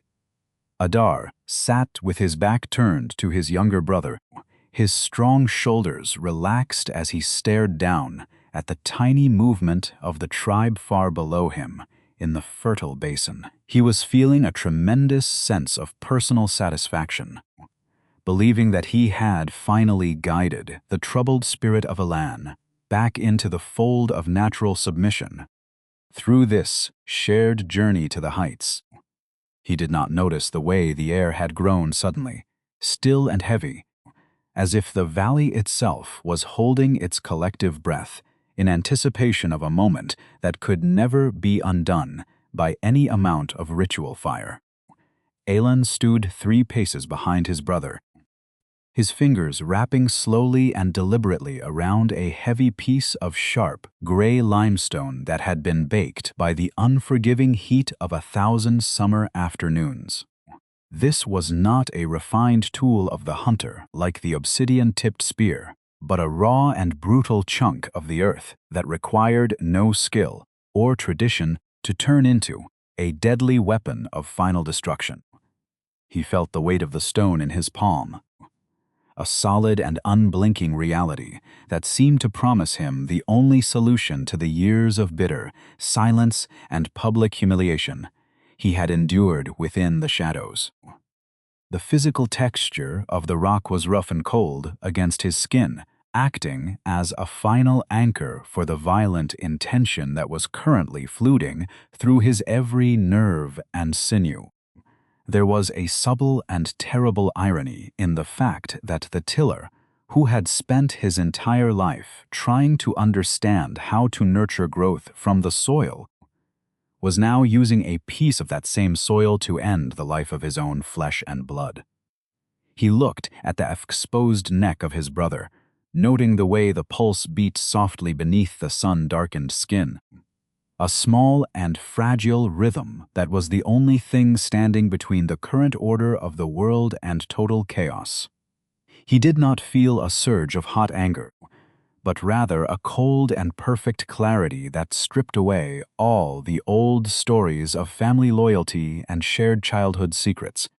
The memory of the stuttering words and the withered seeds faded into the background, replaced by the singular need to finally become the one who decides.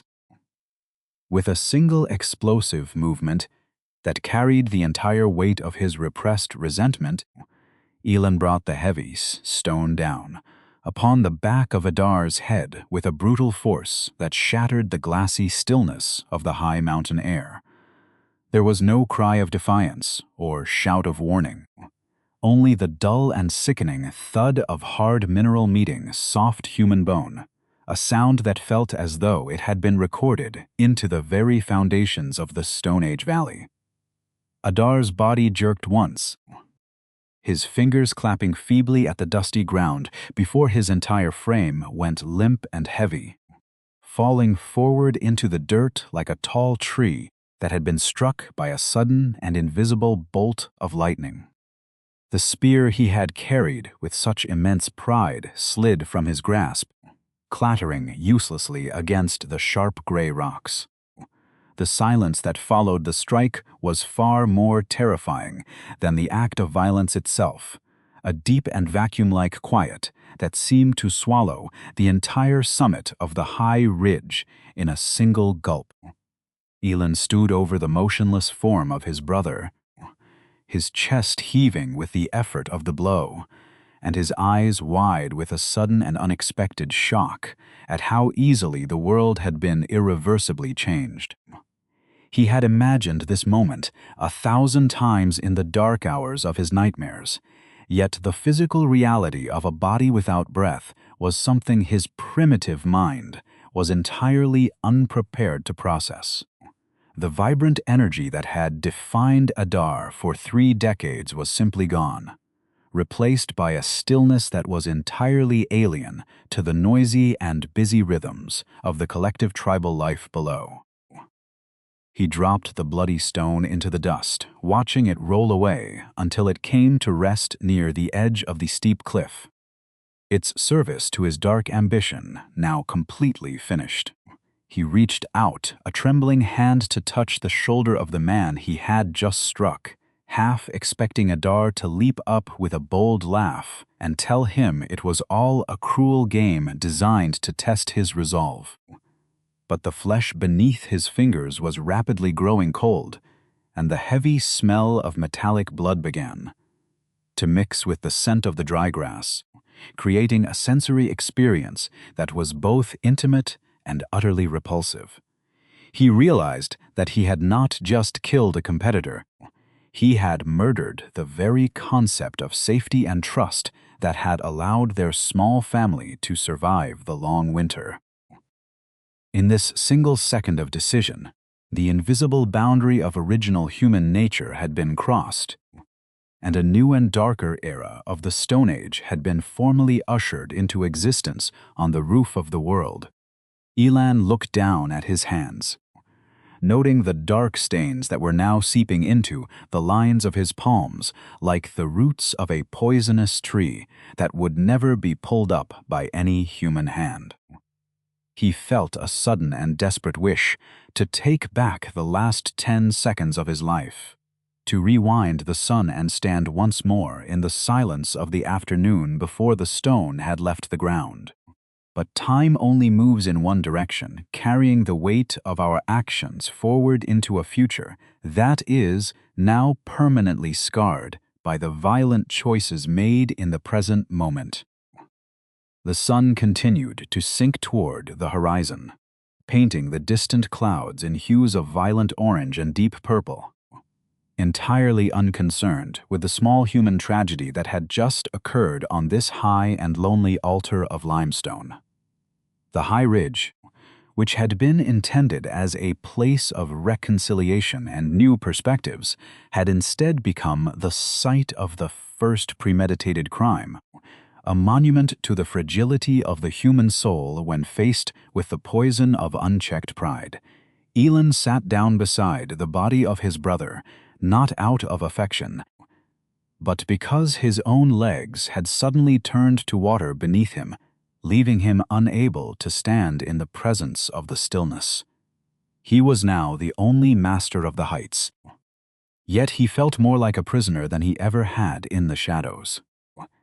He looked out at the valley, seeing the first small flickers of the evening fires beginning to appear near the mouth of the ancestral cave, representing the warmth and the safety of a community he no longer truly belonged to in his heart. He realized that he would have to walk back down that steep path alone, carrying a secret that was far heavier than any deer carcass or bundle of firewood that Adar had ever carried on his shoulders. The lie was already beginning to form within his mind, a necessary shield against the judgment of the elders and the mourning cries of his mother. Yet he knew that the truth was now written into the very air he breathed. He was the first person to know the true meaning of solitude, a loneliness that exists in secret. The first murder had been committed, and the innocent world of the early humans was now gone forever, replaced by a reality where the person sitting next to the fire might be your greatest protection or your most deadly and silent enemy. The valley below remained beautiful and full of abundance. Yet for Elan, every tree and every rock now held the potential for a dark secret to be hidden within its shadows. He reached the edge of the tree line, the scent of the tribal smoke reaching his nose like a memory of a life he had just voluntarily abandoned for the sake of his own vain and fragile ego. He paused for one last moment, looking back up at the ridge where the silence was now total, before stepping into the light of the communal fires with a heavy secret. The first mark of human blood upon the dust of the valley changes the very taste of the air we breathe. Chapter 13. The Weight of the Stillness. The sun was still hanging in the vault of the sky, a great gold eye that witnessed everything without offering a single word of comfort or condemnation to the man left standing. Elan stood with his fingers splayed, feeling the unnatural heat of the crimson fluid that had once been the living essence of his brother's strength.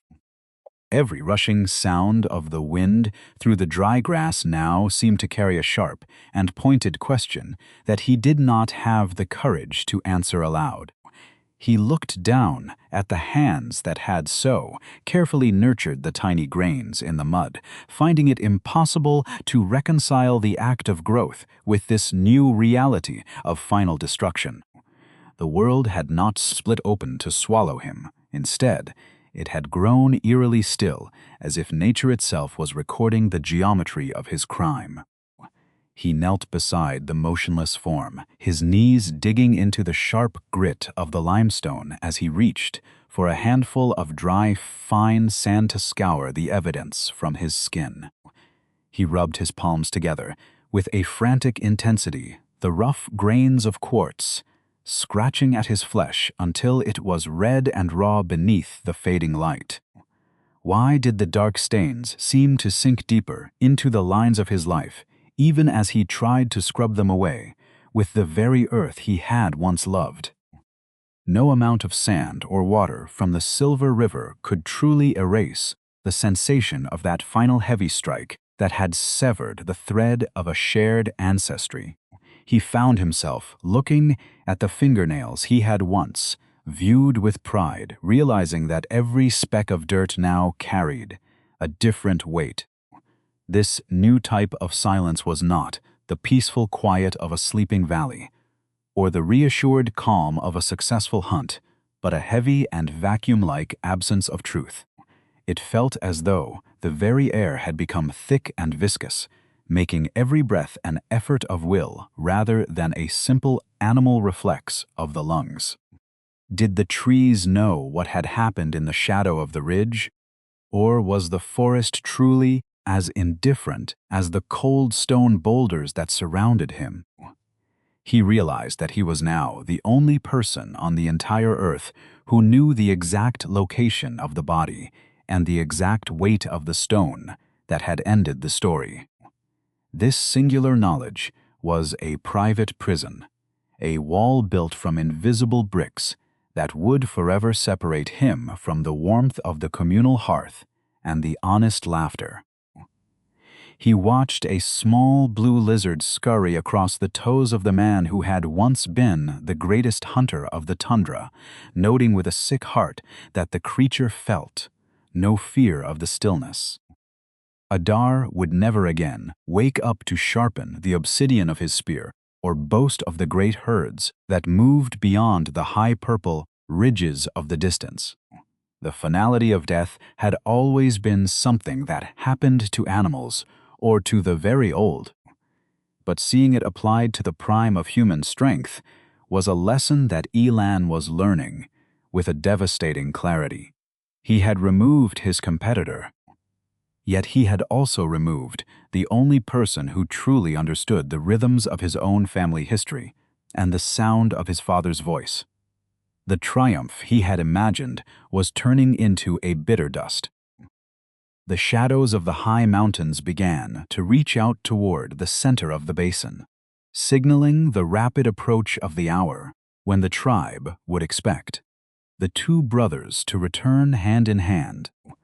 Elan stood up slowly, his body feeling heavy as if it were made of the very limestone that had provided the tool of his violent decision. He had to find a way to walk back into the light of the fire without carrying the darkness of the ridge in his eyes for the others to see. How does one carry the weight of a dead brother while pretending to be unburdened by anything more than the weariness of a long walk? He took one final look at the still form resting in the dirt, realizing that the first secret in human history was now securely locked within his breast, ready to poison everything. The first true shadow to fall over the valley did not come from the clouds above, but from the dark and silent weight of a truth that no one else would ever hear. Chapter 14. The First Hidden Truth. This scene explores the moment in human development when language was first used not to share reality, but to construct a shield of falsehood against the collective judgment of the tribe. Elan returns to the gathering, smoke of the campfire, and forges the very first deliberate deception to guard his dark secret from the searching eyes of his family. Elan descended the steep and narrow path from the high ridge as the final slanting rays of the great golden sun disappeared behind the sharp peaks of the western mountains. He carried no heavy burden of meat or wood on his tired shoulders, yet every single step felt as if he were dragging the entire weight of the valley floor behind his bare and dusty feet. The scent of the communal hearth smoke reached out to him through the cooling night air, a familiar fragrance of oak and dry willow that should have promised peace but now only signaled a looming and terrible confrontation. He paused, in the deepening shadows, to practice the shape of his mouth, trying to ensure that the sound of his falsehoods would flow as smoothly as the current of the silver river below. The small human community was gathered around the central fire, their faces glowing with the warmth of the flames and the quiet security of their shared knowledge of one another. As Elan stepped into the flickering circle of light, he felt the immediate impact of a dozen pairs of eyes, turning toward him with a mixture of curiosity and the natural expectancy of good news. He saw his mother stirring the large clay pot of root stew, her hands moving with a rhythmic grace that he had once found soothing but now found entirely accusing in their simple innocence. The absence of his elder brother was already a tangible presence in the room, a cold void that seemed to pull at the very edges of the warmth and demand an immediate and truthful explanation from the only person left. The old patriarch looked up from his resting place near the stone entrance, his fading gaze clouded by the fog of years, yet still possessing a lingering sharpness that cut through the dim light. He opened his mouth to ask the question that Elan had been rehearsing in his troubled mind since the first blow had fallen upon the ridge, seeking to know where his firstborn son had decided to rest his hunting spear for the night. Elan felt a cold and prickly sensation creeping up his spine, a physical reaction to the sudden need to create a world that did not actually exist to replace the one he had just destroyed. He instinctively lowered his gaze, avoiding the direct eye contact of the old man, and instead focused entirely On the way, a single pale spark traveled upward into the darkness. He told them that Adar had spotted a great herd of roaming elk moving along the far north slope and had decided to follow them into the higher forests to ensure a successful morning harvest for the tribe. The words felt thick and heavy in his throat, like small dry stones that refused to be swallowed. Yet they fell from his lips with a strange and chilling efficiency that surprised even his own internal conscious mind. This was the very first time in the long history of their people that one human being had used the power of speech to deliberately construct a shroud of falsehood to hide a violent act from the sight of the living community. The invention of the lie was a new tool, sharper than any flint and more flexible than any willow, designed to protect the self at the total expense of the truth. A subtle shift occurred in the foundational trust of the social unit. A tiny crack that ran through the center of their shared reality and threatened to topple the entire structure of their ancient ways of living. The tribal members exchanged quiet glances, accepting the explanation for the moment, yet feeling a strange new vibration of unease that they could not quite identify in the still air of the cave. They were used to a world where every word spoken was an honest reflection of the physical reality they all inhabited together, and the concept of deception was a foreign seed that had not yet been planted in their collective memory. Elan sat down in his usual place, feeling the tremendous psychological isolation of being the only person who lived in two completely separate worlds, simultaneously, one of public fiction and one of private horror. He reached for a small bowl of Worm's stew, but his appetite had been replaced by a hollow and gnawing sensation in the center of his chest that no amount of sustenance could ever hope to satisfy again. He watched the way the shadows of his neighbors danced on the stone walls, noting how easily the light could be manipulated to create figures that were not truly there in the room.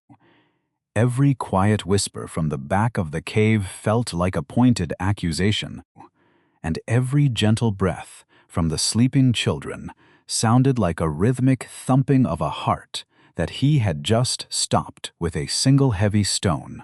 The safety of the hearth was now a mockery of the true chaos he was hiding within his own silent and divided heart, a secret that he could never share with anyone else. The evening progressed into the deep stillness of the late night hours, with the fire burning down to a soft red glow that cast a dim and ghostly light over the sleeping forms of the small human community.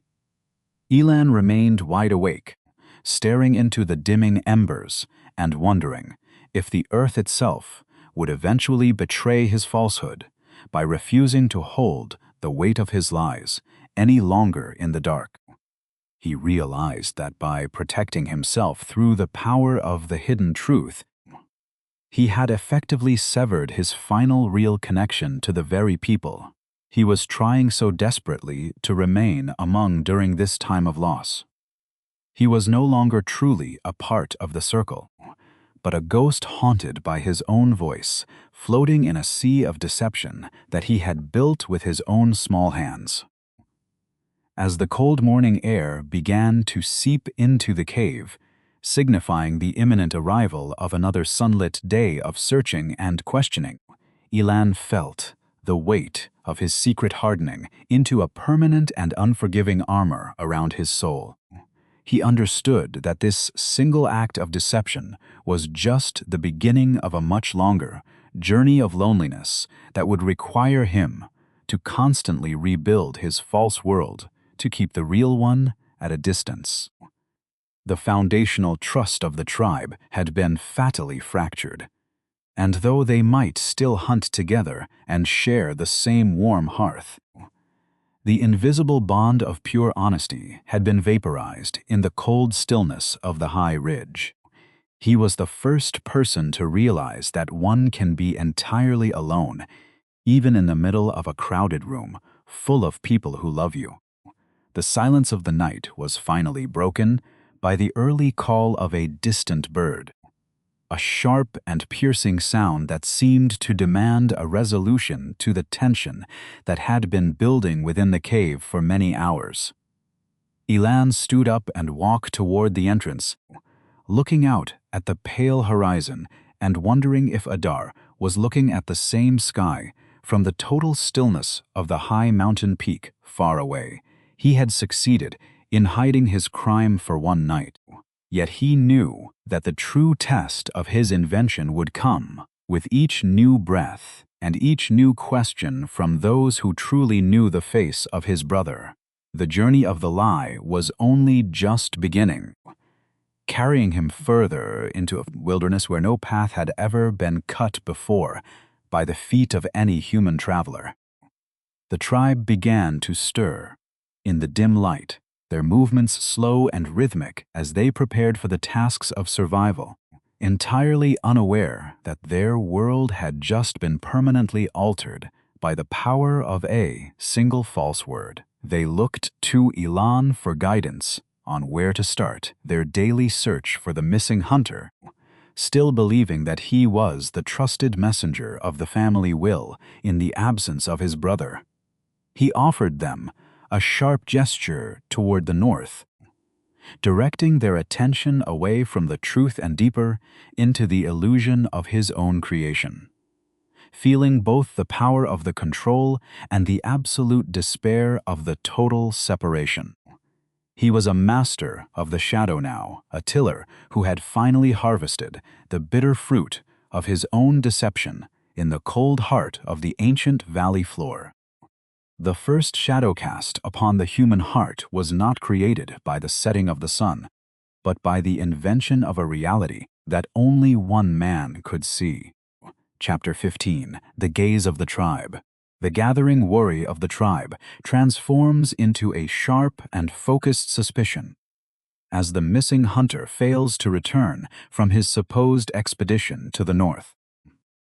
The second morning of the great absence arrived with a sky the color of cold lead, offering no warmth to the small search parties that had been dispatched toward the north slope.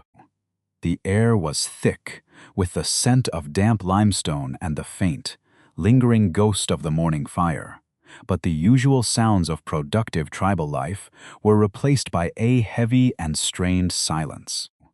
Men who were normally talkative and full of boastful energy now moved through the high grass with a cautious hesitation, their eyes constantly scanning the horizon for a familiar tall silhouette that refused to appear. They returned to the cave at frequent intervals, their hands empty and their faces marked by a growing confusion that was slowly beginning to harden into something much more dangerous than mere worry. The predictable rhythms of their ancient survival story were being interrupted by a silence that had no proper name. Near the edge of the communal hearth, the mother sat cross-legged upon a large flat stone, her hands working mechanically on a half-finished leather tunic that she had been crafting for her eldest son. She maintained a persistent habit of humming a specific soft and low melody, a song that had been passed down through the women of her bloodline to call the children back to the safety of the cave, whenever the sun began to sink below the peaks. It was a simple tune, consisting of only 3 repeating notes that seemed to vibrate deeply within the very walls of the stone sanctuary, creating a rhythmic pull that usually brought every member of the family home by dusk. But on this terrible night, the song felt hollow and lonely, echoing against the cold surfaces of the cave, without finding the heart for which it was specifically intended to resonate. The elders of the tribe, who had spent decades studying the unspoken language of the forest, began to gather in a tight circle near the ancient stone entrance to discuss the inconsistency of the current reality. They knew that a hunter of Adar's great skill and physical strength would never simply vanish while following a herd of elk, especially during a season of such vulnerability for the collective family unit. The logic of the lie that Elan had constructed with such desperate care was starting to fray at the edges, like a piece of old sinew that had been stretched too far by a heavy load. They recalled the way Adar had looked upon his departure, his spirit calm and his hand steady, and they found it impossible to believe that he had been so easily swallowed by the north. Their internal compass was pointing toward a very different kind of disturbance.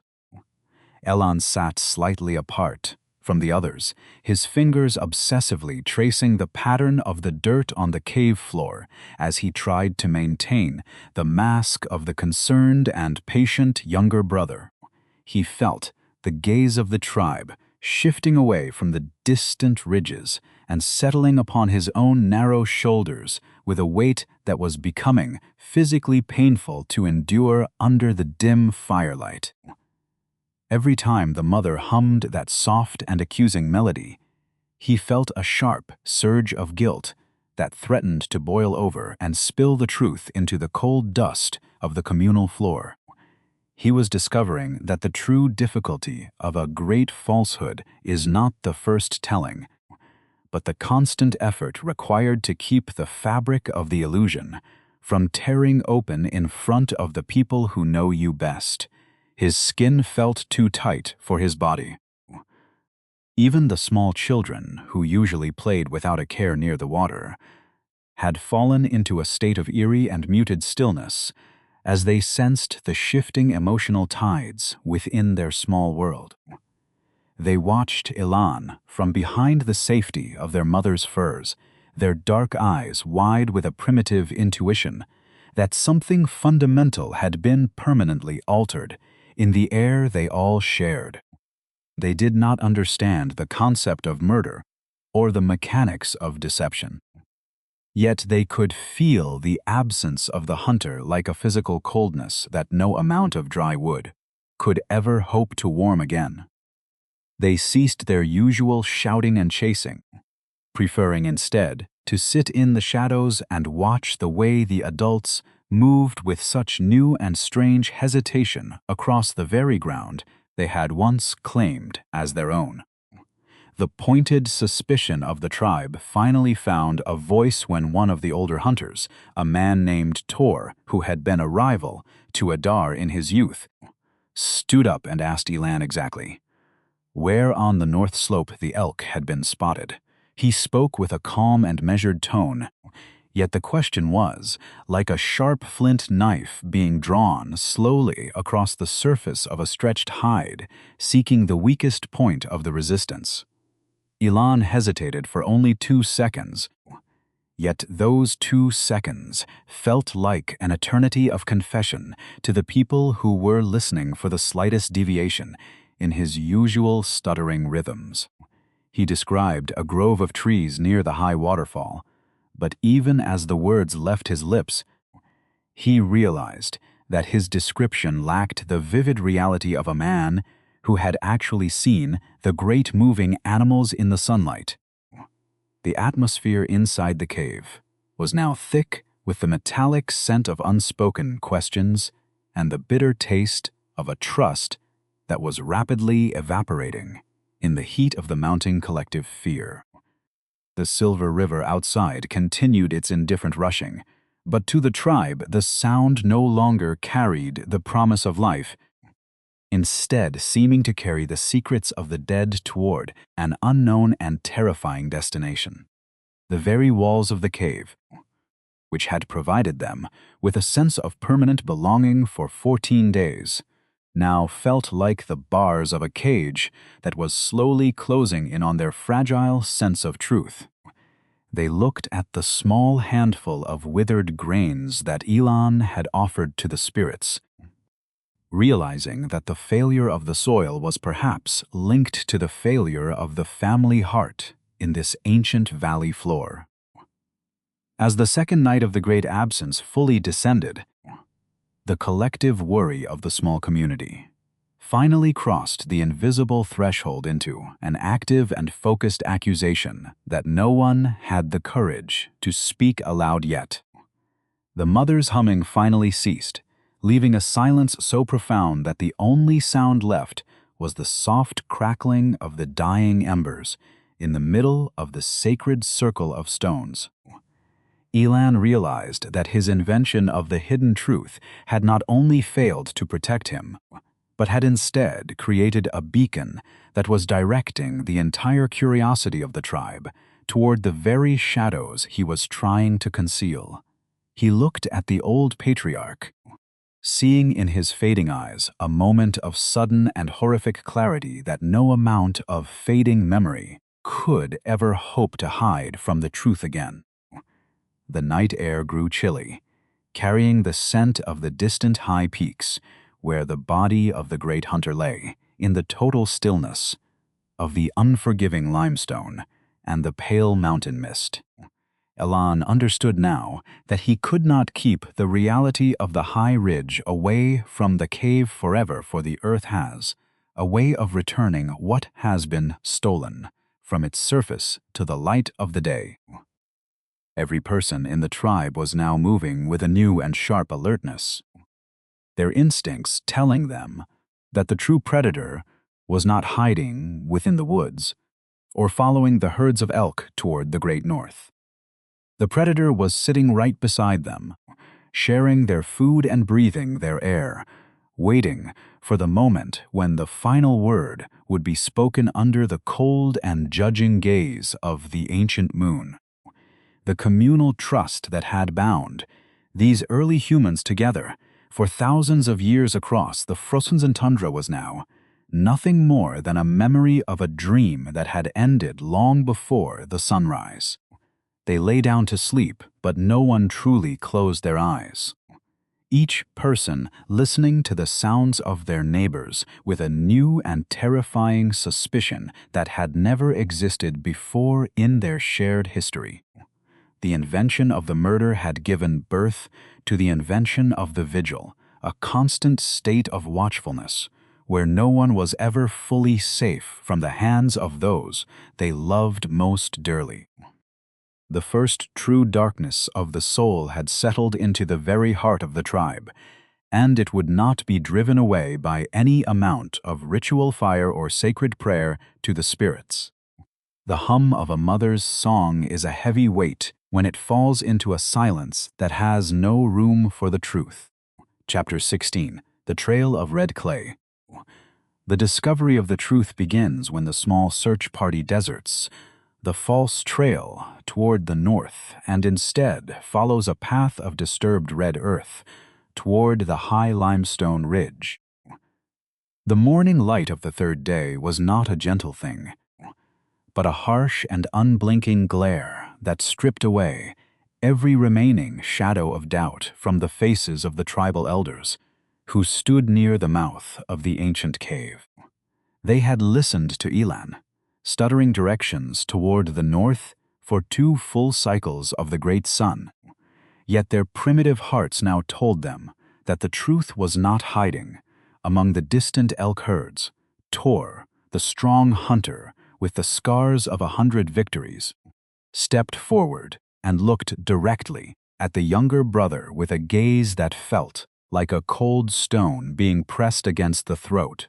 He did not ask for more words, but simply turned his back toward the north and began to walk toward the high ridge, carrying the collective suspicion in every step.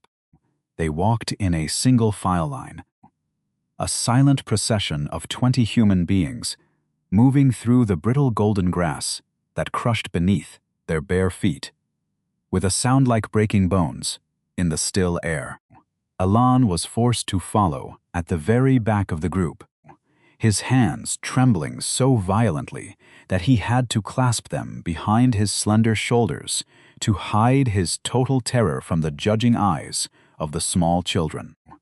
The path toward the high ridge was steep and demanding, requiring them to climb over jagged boulders and navigate narrow crevices where the shadows of the past seemed to linger with a persistent and cold malice. Every time a small rock slid down the slope, Elan felt a sharp spike of fear that made his breath come in short gasps, reminding him that the earth remembers every footstep. The air grew thicker and more oppressive as they approached the summit, carrying a scent that was entirely out of place in this high and desolate landscape of limestone and pale mountain mist. It was the scent of wet, disturbed earth, mixing with a faint and metallic tang that hung in the afternoon heat like a heavy shroud over a secret grave. The hunters stopped suddenly, their keen noses twitching as they recognized the primitive aroma of blood that had been baked into the clay by the unforgiving gaze of the white sun. Have you ever noticed how the earth seems to exhale the truth when it has been stained by the misjudgments of men who think they can hide their actions from the very ground they walk upon? The silence of the mountain was now being replaced by a subtle vibrating tension. Tor reached the flat plateau of the ridge first, his strong body freezing into a perfect statue of shock as he looked down at the red clay near the edge of the deep stone void. There, resting among the sharp gray fragments of limestone, was the heavy obsidian spear that had once been the greatest pride of the best hunter the tribe had ever known. It lay broken and dull in the dust, stripped of its authority and its purpose by an act of violence that had no place in the natural order of the great hunt. Beside the spear, the ground was scuffed and torn as if a great struggle had taken place between two forces of nature. Yet the only tracks in the dirt were those of two human beings who shared the same narrow bloodline and history. They found the body of Adar resting in a shallow crevice just below the edge of the ridge, his strong frame folded into a position of total stillness that no amount of hunting skill could ever hope to reverse. The back of his head was marked by the brutal geometry of a strike delivered by a heavy mineral tool, a wound so final and precise that it left no room for the illusion of an accidental fall. The mothers of the tribe let out a collective cry that sounded more like the howl of a wounded beast than a human voice, a sharp and piercing sound that echoed down the mountainside and into the very heart of the fertile basin below. The reality of the murder was now exposed to the unforgiving light of the day, stripping away the deception Elan had built. Elan stood at the edge of the circle, his face drained of all color, until it matched the pale gray of the limestone boulders that witnessed his great crime against the family bond. He tried to speak, to offer one last stuttering sentence that might construct a new shield of falsehood, but the words remained locked tight within his throat like cold, dry stones that refused to be moved. The gaze of the tribe was no longer one of suspicion or curiosity, but a focused beam of pure and unadulterated hatred that cut through his internal armor with the ease of a sharp flint knife. They looked at his hands, noting the way he had scoured the red clay from his skin until it was raw and bleeding, realizing that every small action was confession. The foundational trust of the human community was formally dissolved in that single moment of discovery, replaced by a new and terrifying understanding of what their own species was truly capable of doing in the dark. They realized that the greatest danger to their survival was not the great cave bear or the harsh winter wind, but the small and fragile ego of a man who felt unseen by those he loved most. The valley which had offered them such a beautiful promise of peace and abundance was now permanently marked by the staining reality of kin killing kin in the high silence of the mountain ridge. The silver river continued its constant rushing sound below, yet to the peoples standing on the summit, the water now smelled of iron and grief, carrying the weight of a secret now revealed. The elders did not strike Elan or cast him over the edge of the cliff in a fit of primal rage, for the gravity of the crime was so immense that it required a much more deliberate and heavy form of justice. They stood in a silent ring around the murderer, their breath coming in rhythmic clouds in the cold high air as they began to mentally construct the first social punishment in the long history of their wandering people. The mother approached the body of her firstborn son, her hands trembling as she touched the cold flesh of his shoulder, letting out a soft hum that no longer called him home, but instead said a final and terrible goodbye. The silence of the ridge was now filled with the weight of a million possible regrets that followed them down from the high mountain. The sun finally began to sink toward the horizon, painting the trail of red clay in hues of deep crimson and dark purple, reflecting the finality of the scene with a cold and detached beauty. They prepared to carry the body of Adar back down the steep path to the cave, not to return him to life, but to bury him in the soil that he had defended throughout his entire short and violent existence. Elan walked in the center of the group, surrounded by those who had once called him brother and friend. Yet he was more entirely alone than any man had ever been in the history of the Stone Age. The secret was out, but the damage to the human spirit was permanent, leaving behind a scar that would eventually become part of our shared identity. The high ridge stood silent under the rising stars, forever guarding the memory of the first moment that mankind learned to fear its own kind more than the dark. Chapter 17. The Sentence of the Endless Road. The tribal elders gather in the center of the sacred circle of stones to pronounce a sentence of permanent exile that will forever remove the shadow of murder from their shared hearth. The journey down from the high ridge was conducted in a silence so heavy that it felt like a physical substance dragging behind the feet of the small procession. No one spoke a single word to Elan, who walked in the center of the circle of hunters like a ghost that had not yet realized its own death. They reached the sacred circle of stones just as the final golden light of the great sun was extinguished by the rising purple shadows of the valley floor. The air was sharp and biting, carrying the fragrance of cold limestone and the faint scent of the distant high mountains, where the body of Adar had been temporarily secured. Every person in the tribe felt the weight of this moment, realizing that they were about to break a living branch from their own human tree.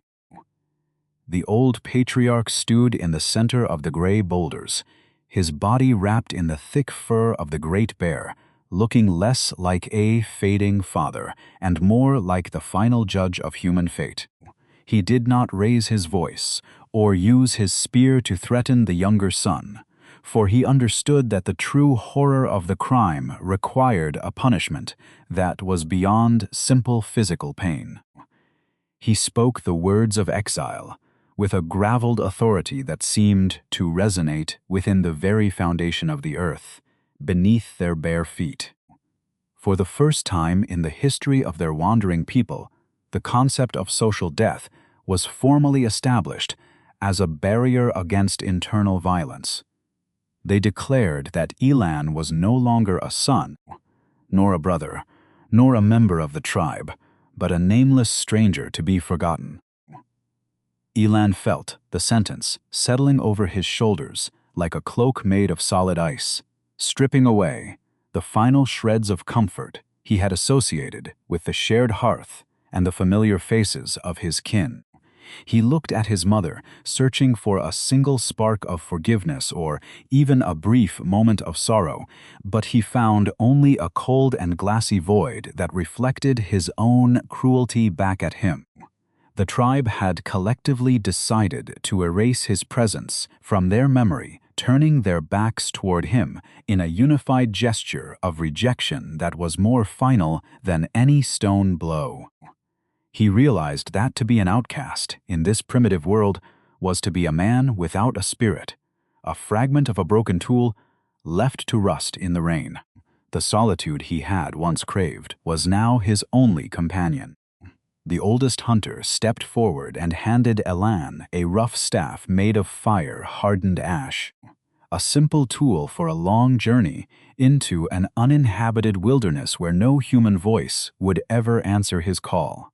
As Elan reached out to grasp the wood, a violent and uncontrollable shaking took hold of his knees, making it nearly impossible for him to stand in the presence of the silent assembly. This was the very first time he had truly felt the fragility of his own individual existence without the protective shield of the collective group behind him. He clutched the staff with both hands, feeling the hard grain of the wood against his raw palms, realizing that this was the only connection he now had to the living world. The shaking of his body was the physical manifestation of his growing realization that the road ahead was endless. With the final command of the elders ringing in his ears, Elan turned away from the shimmering light of the communal fire and began his slow walk toward the dark edge of the valley basin. No one called out to him, and no hand reached out to offer a piece of dried meat or a flask of water for the long miles that lay ahead in the darkness. He felt the tremendous weight of the eyes upon his back, watching him disappear into the shadows of the ancient trees like a falling leaf being carried away by a cold night wind. He was the first true outsider, a pioneer of loneliness who would have to relearn the meaning of survival without the warmth of a single kind word or a shared blanket. The path ahead was empty, a blank canvas of silence stretched across the world. To walk away from the fire is to discover that the great cold of the universe can only be kept at a distance by the small hands of those we have not yet betrayed. Chapter 18. The Shadow in the High Grass. Elan wanders into the deep unknown of the wilderness, realizing that the greatest predator he must now face is the endless silence of his own solitary thoughts. The valley was soon replaced by a vast and unfolding sea of golden grass that swayed in the night breeze like the restless surface of a great dark ocean. Elan moved through this shimmering landscape with a slow and heavy stride, his bare feet sinking into the cooling earth that felt entirely different now that he was no longer allowed to call it his own. Behind him, the tiny spark of the tribal fire had finally vanished, swallowed up by the enormous and indifferent shoulders of the high purple mountains that guarded the secrets of his bloodline. He was surrounded by a silence so absolute that every snap of a dry twig sounded like a sharp crack of thunder rolling across the empty plain. The air smelled of wild sage and the cold metallic tang of the high peaks, reminding him that he was now just one small breathing form in a world that did not know his name. As the hours stretched toward the pale morning, he found himself stopping to look up at the great silver moon that hung like a heavy pearl in the center of the velvet sky. Without realizing it, he began to form soft grunts and whispered words with his dry lips, speaking aloud to the celestial stone simply to hear the sound of a human voice in the emptiness. He told the moon about the way, the seeds used to feel between his fingers and the specific pattern of the rain on the riverbank before everything had turned to dust and blood. It was a strange and desperate habit born from the terror of hearing only the rhythmic thumping of his own heart and the constant whistle of the wind. He realized that words were not just tools for sharing information, but fragile threads that kept the mind from drifting away into the absolute darkness. His physical body began to protest the endless movement, his muscles aching with a sharp and persistent heat that no amount of rest could successfully soothe in this desolate place. He clutched the fire-hardened staff of ash with a white-knuckled grip, feeling the rough grain of the wood digging into the raw and blistered flesh of his palms. This staff was the only gift the tribe had given him in his departure, a tool for survival that also served as a constant reminder of his permanent separation from the collective hearth. He wondered if the tree that provided this wood had felt the same sudden shock of being severed from its deep roots and cast out into the cold world. Every step forward was a struggle against the desire to simply collapse into the dust and let the high grass consume him entirely without leaving a single trace. The memory of the tribe followed him like a ghostly procession of faces, each one marked by the same expression of cold rejection and absolute finality that he had seen in the sacred circle. He recalled the way the mother had stopped humming her song, a silence that now felt more damaging to his spirit than the loudest cry of a predatory cat in the dark woods. For thousands of years, his people had existed as a single unified being, their thoughts and desires braided together like the grass chains on the altar of the high ridge. Now, he was a single broken strand floating in a void of his own making, discovering that the greatest weight a man can carry is the knowledge that no one is waiting for him to return. The safety of the communal fire was now a distant dream that no amount of walking could reach again. The stars above looked down upon his solitary form with a cold and unblinking intensity, their ancient light offering no judgment, yet providing no comfort for his troubled and divided heart. He wondered if the great spirits of the sky were watching him as he moved across the basin, or if he had truly become invisible to everything divine after the stone had struck his brother. There was no sign of approval for his strength and no sign of mercy for his fear, only the indifferent beauty of the cosmos continuing its long and silent journey through the night.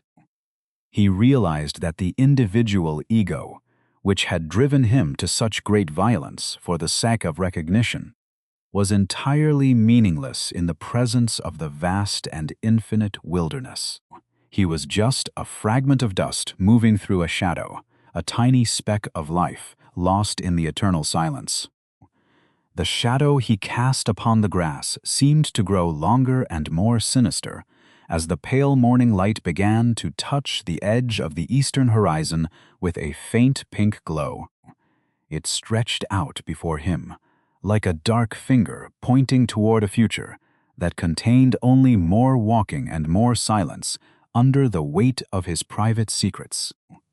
He tried to outrun the shape of his own form, moving with a sudden and frantic speed through the tall reeds, but the shadow remained perfectly tethered to his heels.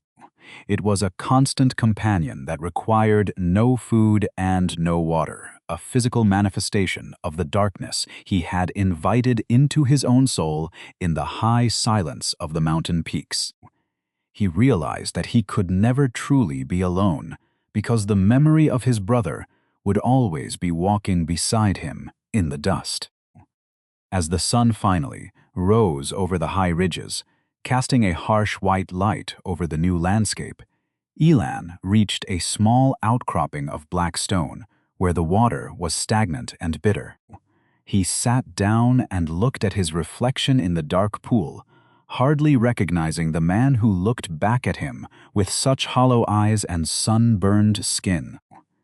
He was the first human to truly experience the concept of the self as a separate and isolated entity, a consciousness that exists without the mirror of a loving community. The psychological toll of this total social death was carving deep lines into his face that no amount of youthful energy could ever hope to smooth over again. He was a living monument to the first mistake, a tiller who had harvested only the bitter fruit of his own arrogant and violent choice. He lay down in the shadow of the stone, closing his eyes against the blinding glare of the day, feeling the tremendous weight of the earth pressing against his exhausted spine. He listened for the sound of human voices, but there was only the constant rushing of the wind and the high screech of a hawk circling the thermal currents of the clear sky. The wilderness had not given him the power he had craved, but had instead given him the absolute freedom to be forgotten by everything that had once given his life meaning. He was the master of his own silent kingdom, a ruler of shadows who possessed nothing more than a staff of wood and a memory of blood in the dust. The journey was not ending, but merely beginning to reveal the true depth of the solitude that he had purchased with his own hands.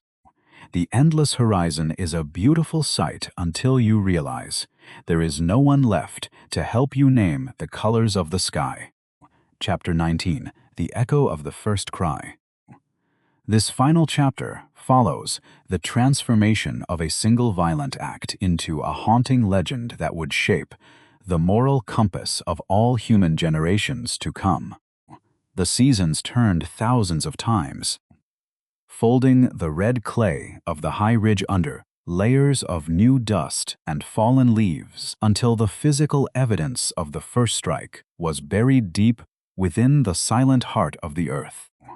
The Silver River continued to flow, carving new paths through the valley floor, while the descendants of the tribe moved away to find new hunting grounds beyond the Great Purple Mountains.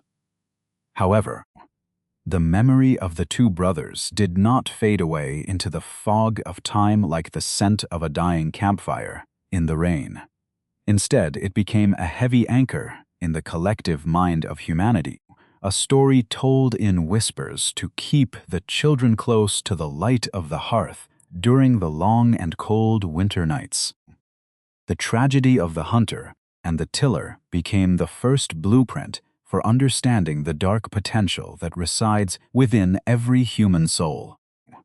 The mother lived for many more sunsets, her once strong hands becoming thin and fragile like the dried willow branches she used to ignite the communal fire near the cave.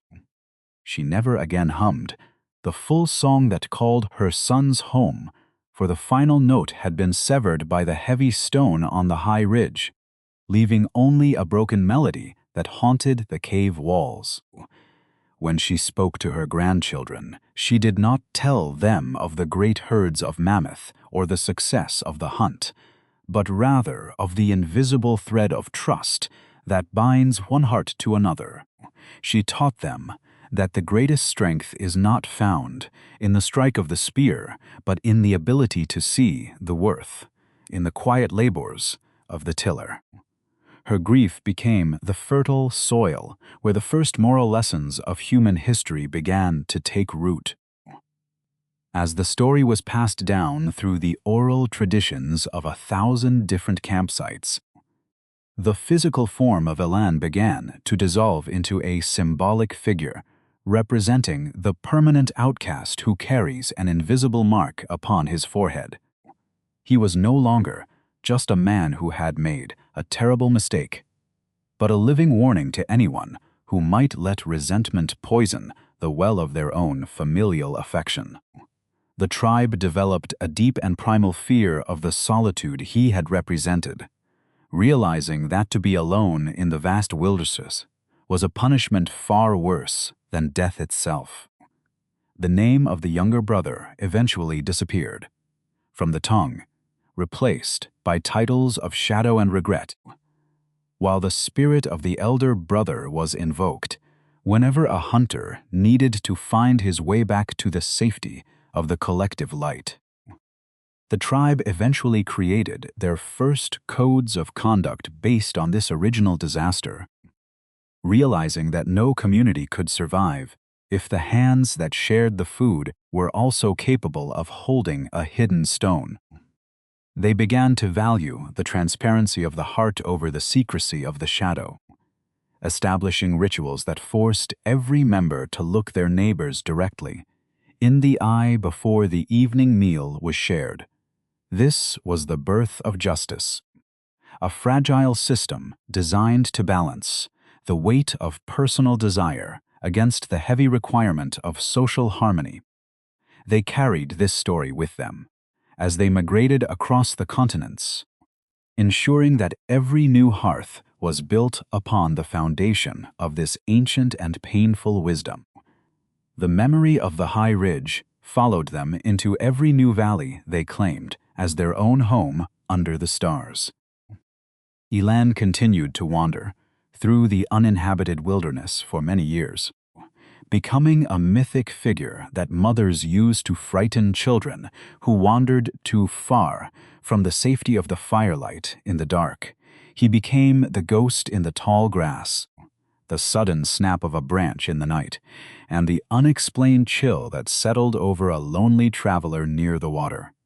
His loneliness was absolute, yet in his total isolation, he provided the very first example of what it truly means to live outside the grace of human connection. He was the first person to realize that life without a witness is merely a long procession of empty sunsets that hold no real meaning or true value. His story became the shadow that every person tries to outrun whenever they feel the cold pressure of envy rising within their own troubled breast. Even today, thousands of years after the last Stone Age fire has gone cold, we still carry the echo of that first violent cry within the very architecture of our own modern hearts. We feel a sudden and unexplained hesitation before we reveal our deepest secrets to those who share our blood, fearing that the ancient conflict between the hunter and the tiller might still be waiting to wake up.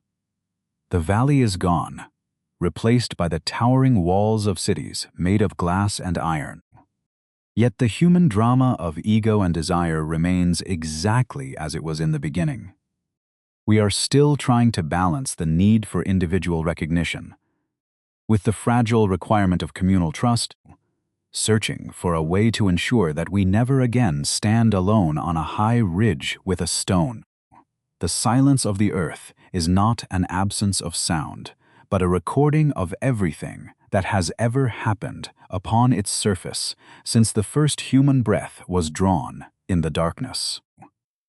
We look at the ancient stones and see only inanimate mineral, forgetting that they once witnessed the most critical turning points in the evolution of our own tragic and beautiful nature. History moves in long and quiet waves, carrying the lessons of the past toward the shore of the present moment, hoping that we might finally learn to listen to the subtle rhythms of peace. As we drift into the soft embrace of sleep tonight, we might notice how familiar the shadows feel, reminding us that we are all part of a single continuous story that began long before the first word was ever written. We are both the hunter and the tiller, both the protector and the shadow, forever searching for the balance that will finally allow us to rest in peace beside the living water. If you have found comfort in this slow journey through our ancient past, please consider lighting a digital signal by liking this story or subscribing to our channel so we may find each other again in the next chapter of history. Our collective memory is the only thing that keeps the darkness at a distance, and your presence here helps to ensure that these quiet stories are never truly forgotten by the world.